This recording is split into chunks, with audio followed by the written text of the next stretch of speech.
आपल्याकडे ना गोष्टीतून शिकवण्याची पद्धत आहे. जितकं आपल्याकडे शिक्षण हे विद्यापीठातून होत असेल, शाळांमधून होत असेल, किंवा पूर्वीच्या काळामध्ये ज्या पाठशाळा होत्या, गुरुकुल पद्धती होती, त्यातून होत असेल, त्यापेक्षा कितीतरी अधिक पटीने शिक्षण हे आपल्याकडे कीर्तनातून झालेलं आहे, आख्यानातून झालेलं आहे, गोष्टी सांगण्यातून झालेलं आहे. मग माझी बहिणाबाईंसारखी आजी असते, कुठल्याही शाळेत गेलेली नसते, कुठलं सर्टिफिकेट नसतं तिच्याकडे, पण तिच्या गोष्टीमध्ये खूप खोल अर्थ असतो, तत्वज्ञान असतं. त्यामुळे गोष्टीच्या माध्यमातून शिक्षण ही मला फार विशेष गोष्ट वाटते.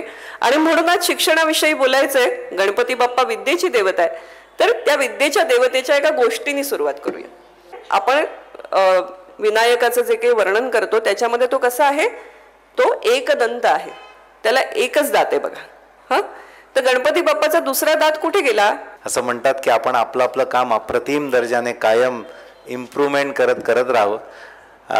समीराजींना बऱ्यापैकी मीच टी व्ही बघत नसल्याने मला त्यांचा तो परिचय नव्हता, आणि त्यांचा वेगवेगळ्या सिरियल्स, आभाळ माया आणि काय तुम्ही सगळ्या बघितल्या आहेत त्या सिरियल, छान चित्रपट बघितले, पण त्याच्यापेक्षा एक अतिशय प्रतिभावंत विदुषी म्हणून मला त्यांचा परिचय आहे, आणि तो तुम्हाला सांगायचा आहे.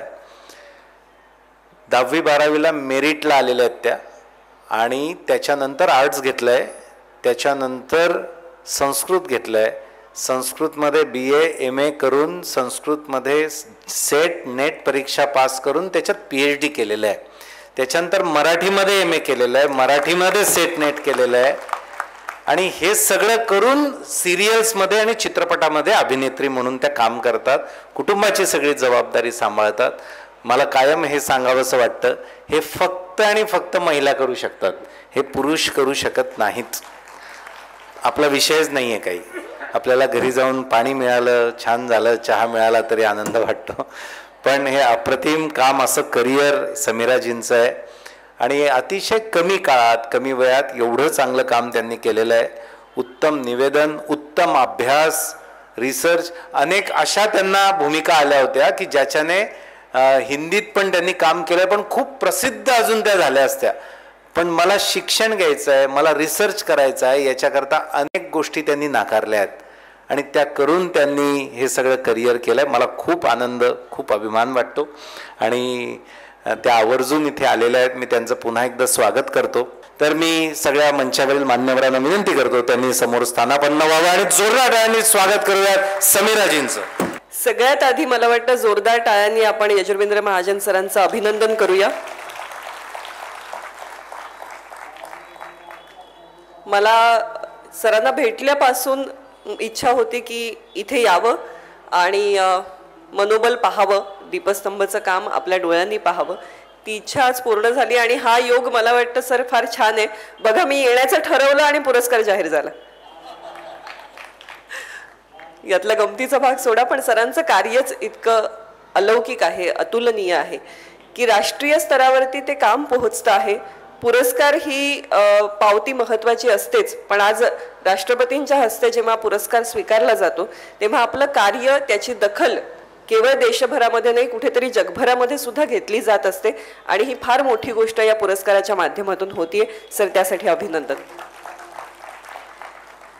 सरांनी व्याख्यान हा शब्द काढून टाकला, याचा मला फार आनंद झाला, कारण माझ्याही मनात तीच इच्छा होती. खरं तर इतके गुरुवर्य या ठिकाणी बसलेले आहेत. सर्वात आधी ज्या गुरुवर्यांच्या स्मृतीप्रित्यर्थ ही व्याख्यानमाला होते आहे त्या दोन्ही महाजन सरांना आणि राठी सरांना मी वंदन करते. आणि इथे आज सरांचे गुरु उपस्थित आहेत, तर त्यांच्यासमोर शिक्षण व्यवस्थेविषयी काहीही बोलणं हे थोडंसं धाडसच आहे, याची मला पूर्ण कल्पना आहे. पण काय असतं, जे चांगले शिक्षक असतात ना, ते विद्यार्थ्यांच्या चुका माफ करत असतात. त्यामुळे मला बळ आहे की समोर शिक्षक आहेत, याची जितकी भीती वाटते आहे तितकंच प्रोत्साहनही मिळतं आहे की ते सांभाळून घेणार आहेत, ते योग्य दिशा दाखवणार आहेत, याची खात्री. शिक्षण ही गोष्ट फार फार फार महत्त्वाची आहे. आज आपल्याकडे दुर्दैवाने समाजामध्ये सगळ्यात दुर्लक्षित जर कोण घटक असेल तर तो शिक्षक आहे. ज्याला इतर काहीही होता येत नाही त्याला शिक्षक होण्याचा सल्ला मिळतो, ही दुर्दैवानी परिस्थिती आपल्या समाजामध्ये आहे. पण ही आजची परिस्थिती आहे बरं का. यापेक्षा खूप वेगळं चित्र या भूमीने अनुभवलेलं आहे. या भूमीनी फार सुंदर अशी शिक्षण व्यवस्था जी अख्ख्या जगामध्ये अलौकिक म्हणावी अशा पद्धतीची शिक्षण व्यवस्था आपण साकार केली आणि अभिमानाने आपण आज म्हणू शकतो की आज जरी आपण पाश्चिमात्य पद्धतीचं वेस्टर्नाइज शिक्षण घेत असलो तरी सुद्धा कळत नकळत आपल्या शिक्षण व्यवस्थेची खूप सारी पाळंमुळं आजही आपल्या अवतीभोवती आहेत आणि आज आपल्या समाजात जे काही टिकून आहे ना आपली संस्कार संस्कृती याची पाळंमुळं त्या संस्कारांमध्ये आहेत, त्या आपल्या वाहत आलेल्या परंपरेमध्ये आहेत. आणि काय असतं, गंगा बघा, गंगा शुद्धीकरणाची मोहीमच करावी लागते बरोबर, पण गंगोत्री ती शुद्ध आणि स्वच्छ असते. तसं आपण इतिहासामध्ये जितकं मागे जाऊ तितकं मला वाटतं आपल्या संस्कृतीचं खरंच स्वरूप आपल्याला दिसू शकतं. आणि म्हणून मला असं वाटलं की संस्कृतचा अभ्यास करावा. इथे अनेकांना कुतूहल वाटलं असेल की जर अभिनयामध्ये एवढं करिअर आहे आणि आपल्याकडे मीडियामध्ये येणं हे फार मोठी गोष्ट मानली जाते, तर मग ते करत असताना हा अभ्यास का करावासा वाटला. तर याचं कारण एक जाता जाता सांगावंसं वाटतं की आपली मुळं कुठे आहेत. शेवटी अख्खा वृक्ष उभा असतो तर त्या मुळांच्या आधारावरती उभा असतो आणि आपली मुळं इतकी खोल गेलेली आहेत की वरचा अख्खा वृक्ष कापला ना तरी सुद्धा तो पुन्हा उगवतो.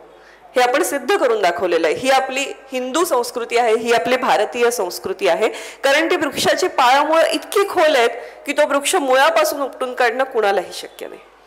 म्हणून याचा अभ्यास करावासा वाटला. आणि आजच्या विषयाला सुरुवात करत असताना विषयाच्या अनुषंगाने जसं जे सुचेल जे आपल्याला वाटेल ते आपण बोलत राहूया.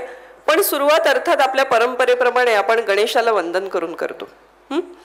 तर आज गणपतीचा कुठला श्लोक न म्हणता, स्तोत्रातून नमन न करता एका गोष्टीतून नमन करूया. एक गणपती बाप्पाची गोष्ट सांगते. इथे अनेक लहान मुलंही आहेत, तर त्यांनाही ही गोष्ट माहिती आहे का बघूया, आवडते का बघूया. किती गमतीशीर गोष्ट आहे बघा. आपल्याकडे ना गोष्टीतून शिकवण्याची पद्धत आहे. जितकं आपल्याकडे शिक्षण हे विद्यापीठातून होत असेल, शाळांमधून होत असेल, किंवा पूर्वीच्या काळामध्ये ज्या पाठशाळा होत्या, गुरुकुल पद्धती होती, त्यातून होत असेल, त्यापेक्षा कितीतरी अधिक पटीने शिक्षण हे आपल्याकडे कीर्तनातून झालेलं आहे, आख्यानातून झालेलं आहे, गोष्टी सांगण्यातून झालेलं आहे. मग माझी बहिणाबाईंसारखी आजी असते, कुठल्याही शाळेत गेलेली नसते, कुठलं सर्टिफिकेट नसतं तिच्याकडे, पण तिच्या गोष्टीमध्ये खूप खोल अर्थ असतो, तत्वज्ञान असतं. त्यामुळे गोष्टीच्या माध्यमातून शिक्षण ही मला फार विशेष गोष्ट वाटते. आणि म्हणून आज शिक्षणाविषयी बोलायचंय. गणपती बाप्पा विद्येची देवता आहे, तर त्या विद्येच्या देवतेच्या एका गोष्टीने सुरुवात करूया. आता बघा झालं काय, व्यास महोदयांनी ठरवलं महाभारत लिहायचं. मोठं प्रोजेक्ट है ना, नावातच महाभारत. महाभारताचं मूळ नाव जय असं आहे, पण महाभारत येते, त्याचा विस्तार खूप मोठा आहे. हा, आता हे महाभारत लिहायचं तर लिहून घेणारा पण तितकाच हुशार पाहिजे. कोणाला तरी तर डिक्टेट करायला लागणार ना. तेव्हा काही टाईपरायटिंगची सोय नव्हती, आजच्यासारखे लॅपटॉप नव्हते, लेखक स्वतःच आपले की बडवताय तसं नव्हतं. मग कुणाला लिहायला सांगायचं की जो व्यासांबरोबर बसून व्यासांचं महाभारत तितक्याच तत्परतेने लिहून घेऊ शकेल. तर व्यासांना आठवण झाली गणपती बाप्पाची. ते गेले गणपती बाप्पाकडे आणि त्याला म्हणाले, हे असं असं मला प्रोजेक्ट करायचंय, तर मला सहाय्य करशील का. आता तो विघ्नहर्ताय, सुख करताय, तो कसं नाही म्हणेल. पण तो म्हणाला, मी करेन, पण माझी एक अट आहे. आता बघा गोष्टीत किती गंमत आहे. या गोष्टीचं कारण काय आहे सांगते. आपण विनायकाचं जे काही वर्णन करतो त्याच्यामध्ये तो कसा आहे, तो एकदंत आहे, त्याला एकच दात आहे बघा. हा, तर गणपती बाप्पाचा दुसरा दात कुठे गेला याचीही गोष्ट. ठीक आहे, तर झालं काय, मग ते गेले आणि म्हणाले की असं असं प्रोजेक्ट आहे. गणपती बाप्पा म्हणाला, ठीक आहे, मी लिहायला तयार आहे, पण माझी एक अट आहे, तुम्ही सांगताना थांबायचं नाही. तुम्ही थांबलात तर मी लिखाण थांबवणार, मग मी पुढे लिहिणार नाही. अखंड अविरत सांगत राहिला तरच मी लिखाण करणार आहे. आता बाप्पा येतो, बाप्पांनी अट ठेवली म्हटल्यावरती, पण तेही व्यास आहेत. व्यास म्हणाले, ठीक आहे, मग माझीही अट आहे. तुझी काय अट आहे बाबा. तर ते म्हणाले, मी सांगतोय ते समजल्याशिवाय लिहायचं नाही. नुसतं आपलं ऐकलं आणि लिहिलं असं नाही, त्याचा अर्थ उमगल्याशिवाय लिहायचं नाही. आणि आता व्यासांनी ही का अट घातली असेल, कारण तुम्ही महाभारताचा प्लॉट बघा. व्यासोच्छिष्टम जगत सर्वम असं म्हणतात. असं म्हणतात की अख्खं जग हे व्यासांनी उष्टावलेलं आहे. आजही तुम्ही आजच्या आधुनिक काळामध्ये सुद्धा तुम्ही अशा एकाही विषयाची कल्पना करा की जो तुम्हाला वाटतं हा विषय ना नवीन आला बरं का, हा विषय याआधी कधीच चर्चेला गेला नव्हता, तुम्ही महाभारतात शोधा तिकडे तुम्हाला तो सापडेल. त्याचा काही ना काहीतरी धागा तुम्हाला सापडेल. आज लिव्ह इन रिलेशनशिप विषयी बोलतो आपण, महाभारतामध्ये गांधर्व विवाह आहे. आज ट्रान्सजेंडर्स बद्दल बोलतो आपण, महाभारतामध्ये आंबा आहे.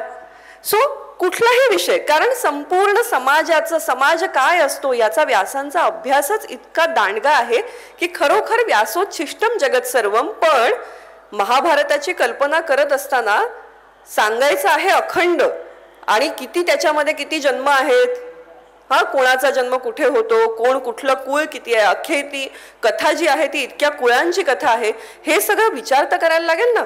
आणि न थांबता कसं सांगायचं. मग व्यासांनी काय क्लुप्ती केली, व्यास मध्ये मध्ये कूट प्रश्न टाकायचे, कोडं टाकायचे. मग गणपती बाप्पाला ते कोडं सोडवा, विचार करून समजल्याशिवाय उत्तर लिहिता येत नाही, त्यामुळे त्याला कोडं सोडवायला वेळ घ्यायला लागायचा. तेवढ्या वेळामध्ये व्यास पुढची कथा तयार करायचे आणि मग न थांबता सांगायचे. आता ही युक्ती. आता त्या दाताचं काय झालं तर असं छान सगळं चाललं होतं, महाभारत सांगायला सुरुवात झाली. व्यास सांगतात, गणपती बाप्पा अगदी टपोऱ्या देखण्या अक्षरामध्ये ते टिपून घेत आहेत. हे सगळं सुरू असताना एकदा गणपती बाप्पाची लेखणी मोडली, पण थांबायचं तर नाहीये. त्यांनी दात तोडला, शाईत घातला आणि लिहायला सुरुवात केली. म्हणून बाप्पा एकदंत आहे. आता बघा, मला सांगा, शेवटी गोष्टी तो कोण तयार करतं? तुम्ही आम्हीच गोष्टी तयार करतो. आपल्या मानवी मेंदूतूनच गोष्टी येतात. ज्या गोष्टी आपण ऐकतो की नाही त्या गोष्टी आपल्याला त्या समाजाविषयी सांगतात. ज्या समाजामध्ये इतक्या बुद्धिमत्तेची गोष्ट जन्माला येते तो समाज किती बुद्धिमान असला पाहिजे, ती माणसं किती बुद्धिमान असली पाहिजेत की त्यांची देवी देवता ह्या अशी कोडी घालतात एकमेकांना. आपल्याकडे इतक्या सुंदर सुंदर कथा आहेत. आता या कथांची ना सत्यासत्यता तपासणं हा भाग वेगळा आहे, पण त्या कथेतून तथ्य आपल्याला काय मिळतंय ते घेणं फार महत्वाचं आहे. अशीच एक सुंदर कथा, आपल्याकडे मंडन मिश्र नावाचे एक फार मोठे तत्वज्ञानी झाले, अतिशय विद्वान माणूस. किती विद्वान असावे ते, तर असं म्हणतात की मंडन मिश्रांनी जे राघू मैना पाळले होते ना, त्यांच्याकडे आपल्याकडे असतात ना अंगणात पिंजऱ्यात पोपट, ते सुद्धा न्याय आणि मीमांसेची चर्चा करायचे, तत्वज्ञानाची चर्चा करायचे. इतकं म्हणजे त्या घरामधलं वातावरण काय असेल. या मंडन मिश्रांवरून सावरकरांची आठवण झाली म्हणून सांगते. सावरकरांनी जेव्हा ते अंदमानमध्ये कोठडीमध्ये होते त्यावेळेस त्यांच्या कोठडीच्या बाहेर काही नाही हो, एकांतवास ना, पूर्णपणे एकांतवास. अंधारी कोठडी, त्यांना चंद्रही दिसायचा नाही. एक दिवस त्यांना चंद्र दिसला, त्याच्यावरती त्यांनी कविता केली होती. इतका त्यांना आनंद झाला की आज मी चंद्र पाहिला. माणूस चिटपाखरू त्यांना दिसणार नाही याची सोय करण्यात आली होती. तुमच्यापैकी जर कोणी जाऊन ती कोठडी पाहिली असेल तर एक फक्त खिडकीचा एक छोटासा चौकोन, तोही वर कुठेतरी जिथून काहीही दिसणार नाही, तिथे एक दोन बुलबुल येऊन बसायचे.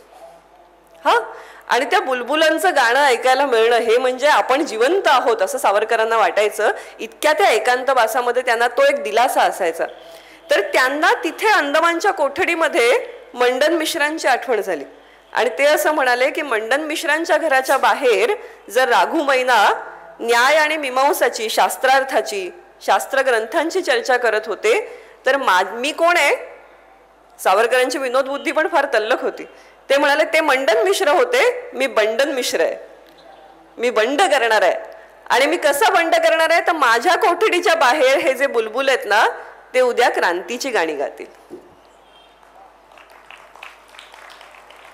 पण हे सावरकर कसे घडतात, कारण त्यांच्यासमोर मंडन मिश्रांसारखे आदर्श आहेत. त्यांच्यासमोर एक विद्वत्तेची, अगस्त्य ऋषींपासूनची एक थोर परंपरा त्यांच्यासमोर उभी आहे आणि ती परंपरा त्यांनी त्यांच्या मनामध्ये जागती ठेवलेली आहे.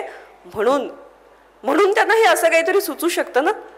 हे सुचण्यामध्ये ही आपली परंपरा कुठेतरी आहे आणि इतकी थोर आहे ना आपली परंपरा. मी म्हटलं तसं की गंगोत्रीच्या जितकं जितकं जवळ जावं तितकं तितकं पाणी अधिकाधिक आपल्याला विशुद्ध स्वरूपामध्ये बघायला मिळतं. तसं तसं आपण जितके जितके मागे जातो ना समाजाचं एक इतकं नितळ स्वरूप बघायला मिळतं. कुठलीही लपवाछपी नाही, जे आहे ते साधं सरळ समोर असं रूप जे आपल्याला समाजाचं, आपल्या भारतीय समाजाचं बघायला मिळतं ते उपनिषदांमध्ये बघायला मिळतं. आज मी मनोबलमध्ये मुलांशी जेव्हा संवाद साधला तेव्हा मी एक छोटीशी गोष्ट त्यांच्याबरोबर शेअर केली जी मला तुम्हालाही सांगायला आवडेल. किती मी मगाशी म्हटलं तसं गोष्टीमधून शिकवणं किती छोटीशी गोष्ट असते. त्या गोष्टीमध्ये काही आजच्यासारखे खूप टर्न्स आणि ट्विस्ट असायला लागतात असं नाही. आपल्या डेली सोपला कशी गोष्ट नसतेच, हो की नाही. आमच्या बालिकांमध्ये बघा, तुम्ही शेवटी कंटाळता, आता कधी बंद करणार असं विचारायला लागता. पण तितक्यात काहीतरी आम्ही असं घडवतो की परत तुमचा उत्साह वाढतो, मग परत तुम्ही बघायला लागता. चांगलंय. पण त्या गोष्टींमध्ये किती तथ्य असतं माहित नाही. आपल्या उपनिषदांच्या गोष्टीमध्ये मात्र खूप तथ्य दडलेलं असतं. गोष्ट दिसायला छोटीशी 4 ओळींची गोष्ट असते, कदाचित एखादा छोटासा संवाद असतो, पण त्याच्यामध्ये इतकं गूढ काहीतरी सांगितलेलं असतं आणि जे ना एकदा आपल्या मनावरती बिंबलं की तो संस्कार होऊन जातो, ते पुसलं जात नाही, इतका तो ठळक असा संस्कार असतो. तर ही छोटीशी गोष्ट आहे. 2 गुरु शिष्य एकमेकांशी बोलतायत. मुळात ना उपनिषद या शब्दाची व्याख्याच काय माहितीये का? उपनिषद, गुरुच्या पायाशी जाऊन बसणं. उपनिषद हा अख्खाच गुरु शिष्यांचा संवाद आहे. गुरु जवळ शिष्यानी जाऊन, आणि ही फार महत्वाची गोष्ट आहे बघा. आजच्या काळातल्या या सगळ्या मुलांना आता ही गोष्ट दुर्मिळ होऊ लागली, कारण अलीकडे आपल्याला असं वाटतं की ऑनलाईन पण शिकलं जातं. ऑनलाईन शिक्षण हा टेक्नॉलॉजीचा उत्तम पर्याय आहे, पण शेवटी गुरुमुखातून शिकणं, गुरुच्या सानिध्यात शिकणं ही फार वेगळी गोष्ट असते. कारण ना लेक्चर फक्त लेक्चर नसतं बघा. आज मी जेव्हा संस्थेमध्ये फिरत होते, यजुर्वेंद्र सरांबरोबर फिरत होते, मुलं त्यांना बघितल्यानंतर त्यांना येऊन मिठी मारत होती. ही मिठी ऑनलाईन नाही होऊ शकत ना. तर हे गुरु शिष्यामधलं जे नातं आहे, आपल्याकडे गुरु शिष्याच्या नात्याला इतकं पावित्र्य दिलेलं आहे, इतकं त्याचं महात्म्य सांगितलेलं आहे. ते पित्यापेक्षाही, जन्मदाता पिता असतो त्याच्यापेक्षाही गुरु मोठा असतो. कारण जन्मदाता पिता फक्त जन्म देतो, पण हा जन्म कसा सार्थकी लावायचा हे आपल्याला गुरु शिकवतो. त्यामुळे गुरुचं महत्व हे आपल्याकडे खूप अनन्यसाधारण आहे. आणि गुरुच्या सानिध्यात जाऊन जेव्हा आपण शिकतो ना, कारण गुरु आपल्याला घडवतो, ते नुसतं पुस्तकी शिक्षण नसतं. म्हणजे मला आठवतं माझा मामा कॉलेजमध्ये प्रोफेसर होता, पण तो कॉमर्सला शिकवायचा. आता कॉमर्सचे वर्ग तुम्हाला माहिती आहेत, 120 मुलं पटावरती आहेत, त्यातली 12 येतात. लेक्चर कुणी घेतलंय आणि कुणी अटेंड केलंय हे कुणालाही कळत नाही. बहुतेकदा शिक्षकही, म्हणजे आता मुंबईकडच्या कॉलेजेसची अवस्था तर बरेचदा अशी असते की पटावरती विद्यार्थी असतात, पण ते प्रत्यक्षात वर्गात येत नाहीत. शिक्षक जातात, जे आहेत त्यांची हजेरी घेतात, थोडं काहीतरी शिकवतात, परत येतात. बरं, पुढच्या वेळेस गेल्यावर परत नवीन कोणतरी मुलं असतात, त्यामुळे त्यांच्यामध्ये काही कंटिन्युअन्स, ज्याला आपण म्हणतो की हे माझे विद्यार्थी, असा काही बॉन्ड डेव्हलप झालेला नसतो. एक दिवस मी मामाकडे गेले होते आणि मला माझ्या ज्या गाईड आहेत डॉक्टर मंजुषा गोखले, त्यांचा फोन आला. त्यावेळेस मोबाईल वगैरे पण अगदी जस्ट सुरू झाले होते, असा तो काळ होता. माझ्या मामाला इतकं आश्चर्य वाटलं की तुझ्या प्रोफेसरला तुझं नाव माहितीये. म्हटलं नाव माहितीये? म्हटलं अरे त्या माझ्या आईसारख्या आहेत आणि मी त्यांच्या घरी जाऊन शिकते, तुला त्या वर्गाच्या बाहेर शिकवतात? म्हटलं वर्गाच्या बाहेर शिकवतात म्हणजे मी नाटकात वगैरे काम करत होते त्या काळात. तर माझ्या बाईंची मला अशी सूचना होती की समजा माझा 4ला शिवाजी मंदिरला प्रयोग आहे आणि माझं कॉलेज तिथून शिवाजी मंदिर पासून जवळ आहे, तर 2:30 वाजेपर्यंत मी वर्गात असायचे. 2:30 वाजता वर्ग चालू असताना बाई मला सांगायच्या की अगं तुझ्या प्रयोगाची वेळ झाली, तू जा. 2:30 पर्यंत मी शिकायचे, मग मी उठून निघून जायचे. 3 वाजता शिवाजी मंदिरला पोहोचून 4ला मेकअप वगैरे करून माझा प्रयोग करायचे. प्रयोग संपल्यानंतर मी थेट माझ्या घरी न जाता बाईंच्या घरी जायचे. बाई कुकरला शिट्ट्या काढत असायच्या आणि त्या मला उरलेलं पाणीचं सूत्र शिकवायच्या. तुझं आज जे बुडलं असेल ते. हे उपनिषद आहे, हे उपनिषद आहे. ही आमची गुरु शिष्य परंपरा आहे की गुरु आमच्याकडे, कालिदासांनी स्पष्ट म्हटलंय की जो गुरु जीविकेसाठी, पोट भरण्यासाठी शिकवतो तो व्यापारी आहे.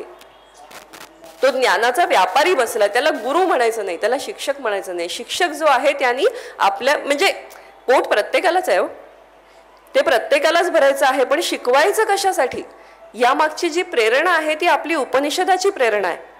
तर त्या उपनिषदामध्ये एक गोष्ट, या गुरु शिष्यांचा संवाद सुरू आहे. कदाचित ना हे श्यामच्या आईच्या सारखं वाटतं मला. इथे आल्यावर साने गुरुजींची आठवण तो होणारच ना. बहिणाबाई साने गुरुजी ही स्वतः स्वतंत्र एक विद्यापीठ आहेत. यांच्याकडून शिक्षण कसं द्यावं हे शिकावं अशा पद्धतीची विद्यापीठ आहेत. तर हे उपनिषदातले संवादही मला असंच वाटतात की ते असे सहज घडले असतील आणि मग कोणीतरी लिहून ठेवले असतील, जाता जाता घडलेल्या. श्यामच्या आईने काय आता संस्कार करायला बसते हा असं म्हणून थोडीच श्यामला समोर घेऊन बसवलं होतं. छोटे छोटे प्रसंग आयुष्यात घडत गेले.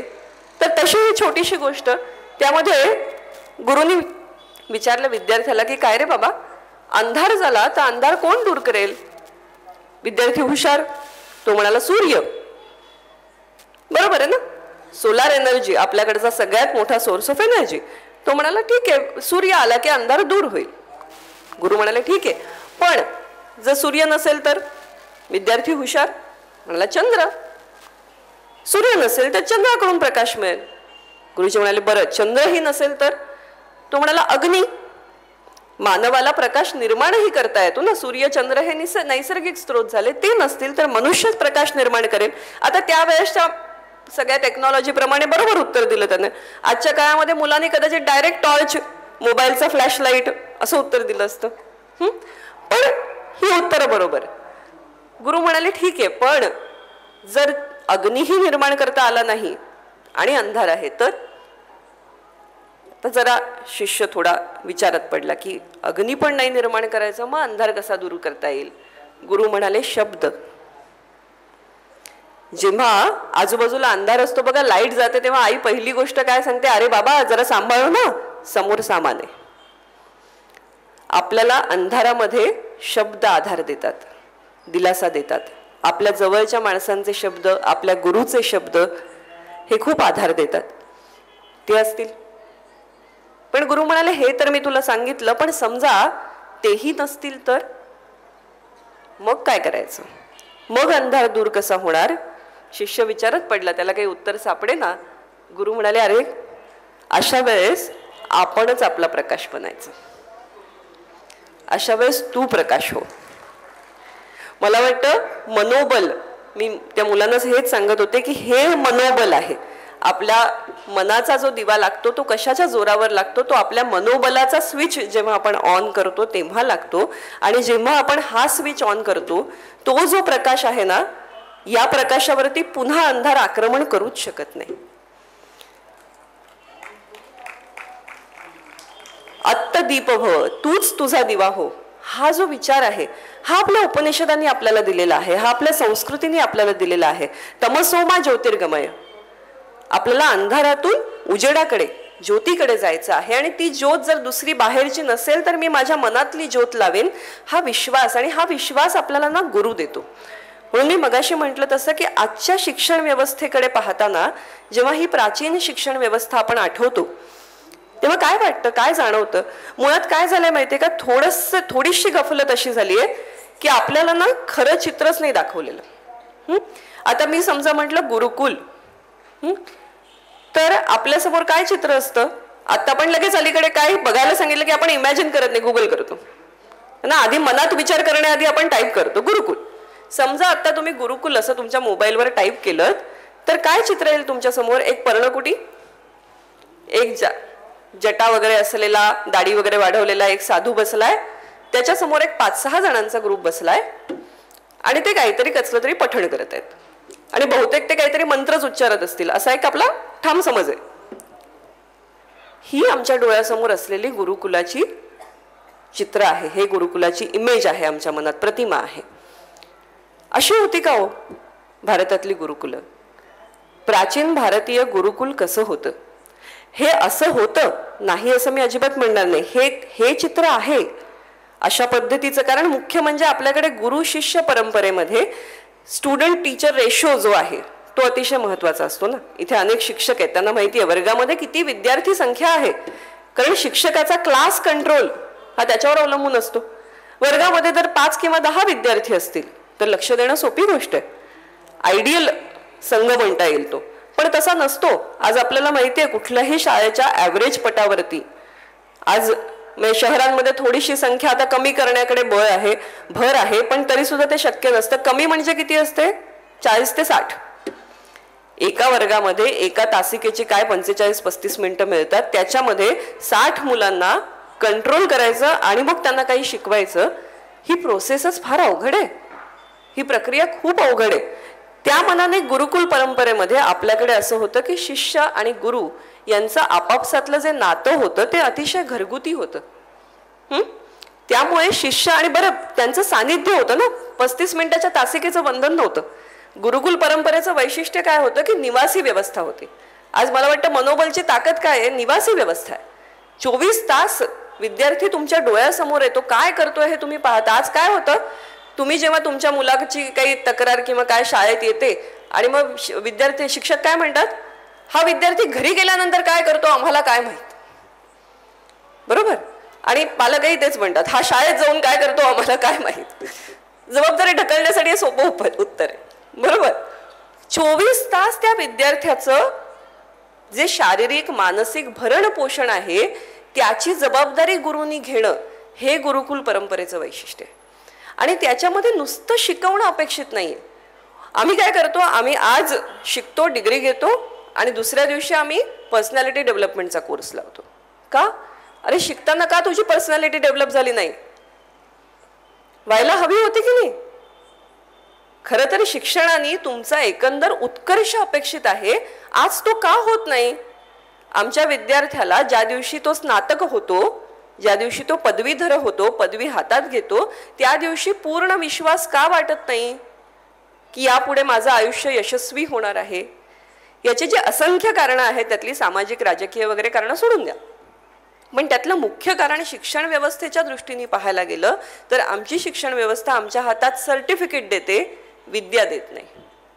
जो विद्यावान आहे त्याला भीती वाटणार नाही, बरोबर. पण आम्हाला आमच्या विद्येवरती, आमच्या सर्टिफिकेटवरती विश्वास नाही. आमचा सर्टिफिकेटवर विश्वास आहे पण मग आमचा स्वतःवर विश्वास नाही आहे. कारण त्या सर्टिफिकेटला मी किती पात्र आहे, किती लायक आहे याच्याविषयी माझ्या मनात सुद्धा शंका आहे. कारण या एकंदर प्रोसेसविषयी साशंकता आहे. याचं कारण माझे गुरु आणि शिष्य यातले संबंध जे आहेत ते त्या पद्धतीने जसे गुरुकुल परंपरेमध्ये विकसित होत होते तसे विकसित झालेले नाहीत. कसे होत होते विकसित संबंध. एक उपनिषदातलीच एक खूप छान गोष्ट आहे, ज्या गोष्टीला ना अनेक पदर आहेत, अनेक कंगोर आहेत. खरं तर आपण काही बघूया. या गोष्टीचा जो नायक आहे त्याचं नाव आहे सत्यकाम जाबाल. हा कसा मुलगा होता तर यजुर्वेंद्र सर ज्या असंख्य मुलांसाठी काम करतात ना तसा मुलगा होता. त्याच्या आईचं नाव होतं जाबाल किंवा जबाला, असे दोन पद्धतीचे उच्चार त्याचे आढळतात, आपण जाबाल म्हणूया. तर हा सत्यकाम जाबाल जो होता त्याची आई कष्टकरी होती. तिला त्यांनी विचारलं माझ्या वडिलांचं नाव काय, ती म्हणाली मला ठाऊक नाही, मला तुझ्या वडिलांचं नाव ठाऊक नाही, तू माझंच नाव लाव, तुझं नाव सत्यकाम. बघा तिने नावही काय ठेवलंय, सत्यकाम, सत्याची इच्छा करणारा. ज्याला स्वतःच्या जीवनाचं जन्माचंच सत्य माहीत नाही त्याचं नाव सत्यकाम. आणि आजच्या काळामध्ये आपल्याला बघा पुन्हा आधुनिक विचार वाटतो आईचं नाव लावणं. पण आमच्याकडे सत्यकाम जाबाल उपनिषदापासून आहे जो आईचं नाव लावत होता. आणि त्याच्या आईचा स्वतःवरचा विश्वास बघा की माझं नाव लाव असं त्या काळात सांगणारी ती आई. आणि ती म्हणाली हे बघ तुला कशाला हवंय वडिलांचं नाव. तो म्हणाला आई मला शिकायचंय. त्याही काळात शाळेत गेल्यानंतर तुमचं वडील कोण, गोत्र काय हे सगळं विचारलं जातच होतं. मला काहीच माहिती नाही, मी काय सांगू. ती म्हणाली नाही गुरुला जाऊन सांग माझं नाव सत्यकाम, माझ्या आईचं नाव जाबाल, माझं नाव सत्यकाम जाबाल. हे मान्य करून जो गुरु तुला शिकवणार असेल त्या गुरुकडे शिक. ठीक आहे. त्या ठिकाणी गौतम ऋषी नावाचे एक मोठे ऋषी होते आणि सत्यकामने ठरवलं की शिकायचं तर गौतम ऋषींकडेच जाऊन आपण शिकूया, प्रयत्न तर करूया. त्यांनी गुरु प्रार्थनेवरून येत होते, त्यांच्या पायावरती लोटांगण घातलं आणि त्यांना म्हणाला गुरुदेव असं असं आहे, माझं नाव सत्यकाम, माझ्या आईचं नाव जाबाल आणि मला माझे वडील कोण आहेत माहिती नाही, माझं नाव सत्यकाम जाबाल, तुम्ही मला शिष्य करून घ्याल का. गुरु म्हणाले मी तुला अगदी ताबडतोब शिष्य करून घेईन, कारण हे सत्य इतक्या परखडपणे सांगण्याचं धारिष्ट फार कमी लोकांकडे असतं. हे धाडस तुझ्याकडे आहे, याच्यात मला तुझ्यात उत्तम शिष्य दिसतोय, मी तुला शिष्य करून घेतो. आता बघा गुरु शिष्य परंपरेमध्ये 2-3 गमतीशीर गोष्टी आहेत. पहिली गोष्ट, आपण गुरुची आज्ञा शिरसावंद्य मानतो. आधी गुरुवर विश्वास टाकायचा, गुरुला प्रश्न विचारायचा नाही. या गोष्टीचे इतरही भाग आहेत ते मी सांगते नंतर तुम्हाला, मला पुढे शेअर करायचं तुमच्या बरोबर. पण आत्ता लक्षात घ्या की त्यांनी गुरुकडे जस्ट ॲडमिशन घेतली आहे. आता आपली अपेक्षा काय असते की गुरु आपल्याला टेक्स्टबुक देईल, नोटबुक देईल, नवीन काहीतरी नोट्स सांगेल, लिहायला लावेल, काहीतरी ना. त्याच्या गुरुनी काय सांगितलं, ते म्हणाले हे घे, या 400 गायी घे, वनात जा आणि या 400 गायींचा सांभाळ कर. त्याने विचारलं नाही गुरूंना, का मी हे शिकायला थोडी चालू आहे, हे करून काय मिळणार, मला सर्टिफिकेट मिळणार आहे का, याचं फी किती होणार आहे तुमची, कुठलाही प्रश्न नाही. तो म्हणाला ठीक आहे गुरुदेव. आणि त्यांनी तेव्हाच मनात संकल्प केला की या 400 गायींच्या जेव्हा मी 1000 गायी करेन तेव्हाच मी परत येईन. गुरुजींनी सांभाळ करायला सांगितलंय ना, तर मी हे एक टार्गेट त्यांनी त्याच्या मनाशी निश्चित केलं आणि तो वनामध्ये गेला. त्या ठिकाणी त्या गायींचा सांभाळ करत होता. त्यांनी एक छान कुरण तयार केलं वनामध्येच, त्याला कुंपण वगैरे घातलं, गायींचं संरक्षण होईल हे पाहिलं. मोठं काम आहे, जिकिरीचं काम आहे. आणि 400 गायी ही काही छोटी संख्या नाही आहे. ते सगळं त्याचं छान चालू होतं. आणि एकदा गायी चरायला लागल्या की हा ध्यानाला बसायचा आणि हळूहळू त्याला आत्मचिंतनातून ज्ञान होऊ लागलं. आत्मचिंतनातून, ज्याला आपण म्हणतो ना आज ध्यानाच्या माध्यमातून जे तुम्ही ज्ञान करून घेता, ते ज्ञान त्याला होऊ लागलं. असं होता होता काही काळ लोटला आणि एक बैल त्याच्या समोर आला त्या गायींमध्ये, गायींच्या कळपातला. आणि तो म्हणाला, अरे तू पाहिलंस का, आम्ही झालो 1000, तुझा संकल्प पूर्ण झाला, आता तू गुरुच्या भेटीला जायला पात्र आहेस, आता निघ. आणि त्या सगळ्या 1000 गायी घेऊन तो निघाला. तर रस्त्यात त्याला ना एक जण भेटत गेला. पहिल्यांदा त्याला अग्नी भेटला, मग त्याला वायू भेटला, मग त्याला हंस भेटला.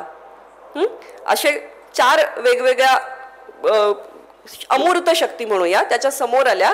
आणि त्या सगळ्यांनी त्याला ब्रह्मपाद ज्याला म्हणतो आपण, ब्रह्मज्ञान ज्याला म्हणतो, त्या प्रत्येकातला एक भाग शिकवला. म्हणजे ब्रह्मज्ञानाचे जर 4 भाग असतील तर एक भाग अग्नीने शिकवला, एक वायूने शिकवला, एक हंसाने शिकवला. हे सगळं शिकून तो प्रत्येकाकडून ते ऐकत होता आणि गायी घेऊन पुढे जात होता. हे सगळं करून तो आता गुरुकडे पोहोचला. गुरु म्हणाला, अरे वा, माझ्या गायींमध्ये तू एवढी वृद्धी केली, शाबास. आणि तुझा चेहरा बघून मला कळतं आहे की तुला खूप ज्ञानाचीही प्राप्ती झालेली आहे, तर छान, तुझा ज्ञानयज्ञ सफल झाला असं म्हणायला काही हरकत नाही. काय उत्तर द्यावं सत्यकाम जाबालांनी? तू म्हणाला, नाही गुरुदेव, जोवर ज्ञान तुमच्या मुखातून ऐकत नाही तोवर ते पक्क होणार नाही, तोवर मी ज्ञानी झालो असं मी मानणार नाही. म्हणजे ज्ञान मिळालेलं आहे, खिशात आहे, पण तरी सुद्धा ते माझं तोवर होत नाही जोवर त्याच्यावर गुरुमुद्रा उमटत नाही. हा बघा किती मोठा संस्कार आहे हा. आजकाल आम्हाला वाटतं की आम्ही गुगल केलं, कॉपी पेस्ट केलं, प्रोजेक्ट एकदा प्रोफेसरच्या समोर टाकलं की आम्ही ज्ञानी, मैंने तो कर लिया है ना. ही वृत्ती आज आपल्याला खूप बळावताना दिसते. म्हणून सत्यकाम जाबालाचा परिचय पाहिजे. तो का माहिती पाहिजे की एवढं सगळं ज्ञान मिळालंय, समोरून आपसूक आलेलं आहे. म्हणाला असताना अग्निदेव काय गुरुपेक्षा मोठा नाही का? अग्नीने मला ज्ञान दिलं, वायूने मला ज्ञान दिलं, हंस साक्षात दैवी हंस माझ्या कुठल्याही गोष्टींनी पुशारक्या न मारता त्यांनी विनम्रतेने गुरुला सांगितलं की तुम्ही ज्ञान द्या, तेव्हा मी म्हणेन की आज मी ज्ञानी झालो. मग गुरुने अर्थातच त्याला अनुग्रह दिला आणि मग जाबाल हा फार मोठा ऋषी झाला. बघा, मला पुन्हा एक आपल्या परंपरेचं वैशिष्ट्य काय जाणवतं की सत्यकामासारखा माणूस सुद्धा, ज्याच्या कुळाचा, गोत्राचा, कशाचाही परिचय नाही, तोही महान ऋषी होऊ शकतो, तोही ज्ञानी होऊ शकतो, हा विश्वास सुद्धा आमचं उपनिषद आम्हाला देतं, है ना. ही पण किती मोठी गोष्ट आहे, हाही किती मोठा विश्वास आहे. आज आपण, मी मगाशी जे म्हणत होते की गुरुकुलाची आपण जी कल्पना करतो, आज तक्षशिला, नालंदा यासारखी विद्यापीठं आठवा. मी माझ्या डोळ्यांनी, काय असतं काही क्षण साक्षात्काराचे असतात. यजुर्वेंद्र सर म्हणाले ते अगदी बरोबर आहे की जोवर तुम्ही डोळ्यांनी येऊन मनोबल पाहत नाही ना, मनोबलची साईड बघता येईल की मला, त्याच्याविषयीचे कितीतरी यूट्यूब व्हिडिओज बघता येतील. आजकाल आपला यूट्यूबवरती पण फार भरोसा आहे. पण तुम्हाला सांगू का, मी परत तेच म्हणेन की जी ती गुरु भेटीचा जो आनंद आहे ना, आपण पर्वत खूप नाही आहेत का, तरी सुद्धा मला जाऊन गिरनार पर्वत चढायचा असतो का? कारण त्या क्षेत्राचं काहीतरी महात्म्य आहे, तिथे काहीतरी एक एनर्जी आहे. जेव्हा माझे पाय तिथे लागतात तेव्हा काहीतरी वेगळं घडतं. मी बहिणाबाईंचं काव्य माझ्या घरी बसून, माझ्या लायब्ररीत बसून पण वाचू शकते, पण नाही, मला बहिणाबाईंच्या ओळी जळगावमध्ये येऊन गुणगुणायच्या असतात. का? कारण ह्या मातीत त्या आहेत कुठेतरी. तो जो एक स्पर्श आहे, तो जो एक श्वास आहे, तो अनुभवायचा असतो. ती जी गंमत आहे ना, आणि ती आजकाल आपण फार मुक्त आहोत असं मला वाटतं. तर उपनिषदांच्या बाबतीत किंवा या तत्वज्ञान विद्यापीठांच्या बाबतीत जेव्हा मी विचार करत होते, माझ्याही डोळ्यासमोर मी मगाशी म्हटलं तसं गुरुकुलाचं चित्र होतं. एक छोटी पर्णकुटी, 5-6 शिष्य, एक गुरु शिकवतायत. आमच्याकडे मुंबईत जर तुम्ही कधी आलात तर बोरिवली नॅशनल पार्क आहे, संजय गांधी राष्ट्रीय उद्यान आहे, तिथे आतमध्ये कान्हेरी केव्ज आहेत. त्या कधीतरी जरूर बघायला जा. आणि त्या बघायला जाल ना तर कोणीतरी छान गाईड घेऊन जा बरं का, ज्याला चांगली माहिती आहे. कारण त्या केव्जमध्ये खूप रहस्य दडलेली आहेत, ती जेव्हा तुम्ही बघता ना तुम्ही थक्क होता. तर या कान्हेरी केव्जमध्ये एक लायब्ररी आहे. आता अर्थातच ती गुफा आहे. त्या गुफेमध्ये मी जेव्हा शिरले, मला त्यांनी सांगितलं आणि तिथे बाहेर पाटीही लावली आहे की हा लायब्ररीचा हॉल पूर्वीच्या काळचा, जुन्या काळचा. तर आतमध्ये मी शिरले. मी म्हटलं केवढा तरी मोठा हॉल. आत्ता तिकडे तुम्ही बघायला गेलात तर फक्त अशा दगडी खांब दिसतात तुम्हाला आणि बसण्याची सोय केलेली बाक, दगडी बाक असे तुम्हाला दिसतात. आणि छताकडे मी बघितलं तर छतावरती ना मला असे गोल गोल गोल गोल छिद्र दिसली. मी म्हटलं हे काय, अगदी साईजनी केलेली छिद्र आहेत, ही कशासाठी आहेत? ते म्हणे हे लॅम्प लावण्यासाठी आहेत. त्या काळामध्ये अख्ख्या हॉलभर दिवे लावले जायचे आणि एका वेळेस 100 विद्यार्थी तिथे बसून अध्ययन करायचे. आता हे तर कान्हेरी केव्ज हे मोठं विद्यापीठही नाहीये, ते खरं तर व्यापारी सेंटर म्हणून जास्त महत्वाचं होतं. पण आपल्याकडे जिथे जिथे लेणी आहेत ना, त्या सगळ्या लेण्यांमधून जितकं व्यापार व्हायचा तितकंच अध्ययन व्हायचं. आपल्या सगळ्या मंदिरांमधून अध्ययन व्हायचं. मला इतका धक्का बसला की आज माझ्या कॉलेजमध्ये पण कदाचित असा हॉल नसतो की जिथे 100 विद्यार्थी एकत्र बसून वाचू शकतील. त्या लेण्यांमध्ये छोटी छोट्या खोल्या आहेत आणि त्या खोल्यांची गंमत काय माहितीये का, त्यांना आतून कडी घालता येते, बाहेरून नाही कडी घालता येत. तुम्ही तुमच्या लायब्ररीमध्ये जी सोय केली ना महाजन सर, मला खूप त्याची आठवण आली की ज्या एखाद्या विद्वानाला जेव्हा अभ्यास करायचा आहे, त्याला एकांत हवा आहे, तर आतमध्ये जाऊन तो कडी घालतो. तो आता कडी उघडून बाहेर येईल तेव्हाच तो बाहेर येईल, बाहेरच्या जगाला त्याला बाहेर काढता येणार नाही. किती किती छान सोय बघा. म्हणजे आणि हे आता पुन्हा काही गोष्टी कशा बदलत नाहीत बघा. विका राजवाडेंच्या बाबतीमध्ये, इतिहासाचार्य विका राजवाडे फार मोठे विद्वान, त्यांच्या बाबतीत मी अशी गोष्ट ऐकली होती की त्यांची अभ्यासिका माडीवरती होती. घरामध्ये एक आपण छोटा माळा केलेला असून तसा त्यांनी माळा केला होता. माळ्यावरती ते अभ्यासाला बसायचे आणि काय करायचे, माळ्यावर चढले की जिना वर काढून घ्यायचे की आता कोणी वरती आलं नाही पाहिजे. तर पण हे किती छान आहे बघा, अशा पद्धतीची अभ्यासाची. म्हणजे आज विद्यार्थ्यांकडे काय नाहीये, संस्कृतमध्ये फार सुंदर शब्द आहे, ज्ञान पिपासा. पिपासा म्हणजे तहान. तुम्हाला ज्ञानाची तहान लागली पाहिजे, मला हे कळलंच पाहिजे. कसं कळत नाही, ही जेव्हा तुम्हाला एक आतून भूक लागते ना, भूक लागल्यावर बघा आपण किती हैराण होतो. ती भूक भागेपर्यंत आपल्याला चैन पडत नाही. आपल्या विद्यार्थ्यांना जेव्हा शिक्षणाची अशी ओढ लागेल ना की हे मला कळलं पाहिजे, आणि ती कधी लागेल, जेव्हा आपण आधी शिकण्यासाठी शिकू. आत्ता आज आपल्याकडे काय होतं, आपण काहीतरी एक ध्येय ठेवून मग त्याच्यासाठी शिकत असतो आणि ते ध्येय बहुधा शिक्षण बाह्य असतं. हा कोर्स कंप्लीट केल्यानंतर मला अमुक सर्टिफिकेट मिळेल, हे झाल्यानंतर मला इन्क्रीमेंट मिळेल, हे झालं की मला जॉब चांगला असेल. पण मला एखादी गोष्ट कळली पाहिजे म्हणून जेव्हा तुम्ही शिकता ना, आणि तो शिकण्यातला आनंद फार वेगळा आहे, खूपच वेगळा आहे. तर तक्षशिला, नालंदा यासारख्या विद्यापीठांची जेव्हा मी पुढे अभ्यास करताना वर्णनं वाचली आणि मी अक्षरशः थक्क झाले. तक्षशिलेसारखं विद्यापीठ तुम्ही कल्पना करा किती ग्लोरियस असेल. आज आम्ही US मधल्या सॉट आफ्टर युनिव्हर्सिटीज, अनेक जण आपली, मला वाटतं या आपल्या गावातली पण, जळगाव मधली अनेक विद्यार्थी आज US मध्ये शिकतायत, ऑस्ट्रेलियात शिकतायत. ते लिस्ट काढतात की नाही पहिली, कुठल्या युनिव्हर्सिटीज आहेत, टॉप युनिव्हर्सिटीज कुठल्या आहेत. आपल्या भारतातल्या टॉप युनिव्हर्सिटीज कुठल्या होत्या? नालंदा होती, तक्षशिला होती, काश्मीरमध्ये शारदा पीठ होतं, त्याला सर्वज्ञ पीठ असं सुद्धा म्हणायचे. आणि किती बघा आपल्या संस्कृतीमध्ये शिक्षणाचा संस्कार किती रुजलेला होता की जेव्हा उपनयन संस्कार करायचे ना, ते दक्षिणेकडे म्हणजे महाराष्ट्रापासून खाली जेव्हा उपनयन संस्कार व्हायचा तेव्हा त्या बटूला उत्तर दिशेने 7 पावलं चालवलं जायचं. का? तर तू त्या उत्तरेच्या युनिव्हर्सिटीजमध्ये जा. हा संस्कार लहान म्हणजे जसं आपण मुलांना सांगतो ना, तू ऑक्सफर्डला जाऊन शिकलं पाहिजेस, तू केम्ब्रिजला जाऊन शिकलं पाहिजेस, तू US अमुक युनिव्हर्सिटीत शिकलं पाहिजेस, तसं आपल्याकडे सांगितलं जात होतं. आणि अशा युनिव्हर्सिटीज आपल्याला भारताबाहेर नव्हत्या, भारतात होत्या. किंबहुना अशा युनिव्हर्सिटीजसाठी चायना, जपान, इजिप्त, तिबेट या सगळ्या देशांमधून विद्यार्थी येत होते. आपल्याला UN सॅंग खूप माहिती आहे, तो आपल्याला इतिहासातून बराच परिचित झालेला आहे. 7व्या शतकामध्ये UN सॅंग आला होता आपल्याकडे आणि तो अनेक विद्यापीठांमध्ये अभ्यास दौरा नव्हता बरं का त्याचा. 1 दिवस इकडे, 2 दिवस तिकडे, 3 दिवस तिकडे नाही. एकेका विद्यापीठामध्ये 2-2, 3-3 वर्ष राहून त्यांनी अभ्यास केलेला आहे. त्याच्याच कालावधीमध्ये त्याच्याच आसपास इत्सिंग नावाचा एक विद्यार्थी आला होता अभ्यास करण्यासाठी. त्यांनी काय करावं, तेव्हाची जी पद्धती होती ती अर्थात हस्तलिखित होती ना, तेव्हा प्रिंटिंग ही गोष्ट नव्हती, हस्तलिखित करून घ्यायला लागायची. खूप टिडियस जॉब आहे. एखादी गोष्ट कॉपी करणं हे फार अवघड असतं. विद्वान काय करायचे तर 20-20 लेखक कामाला लावायचे, ते त्यांच्यासाठी काम करायचे, एक अख्खी टीम काम करायची. एखादा ग्रंथ जेव्हा कॉपी व्हायचा, या इत्सिंगनी जाताना किती ग्रंथ न्यावेत. इत्सिंग काही काळ आला आणि इथे राहिला, खास करून तो तक्षशिलेमध्ये आणि नालंदामध्ये बराच काळ राहिला होता. त्यांनी 4 लाख श्लोक असलेले 400 ग्रंथ कॉपी करून दिले.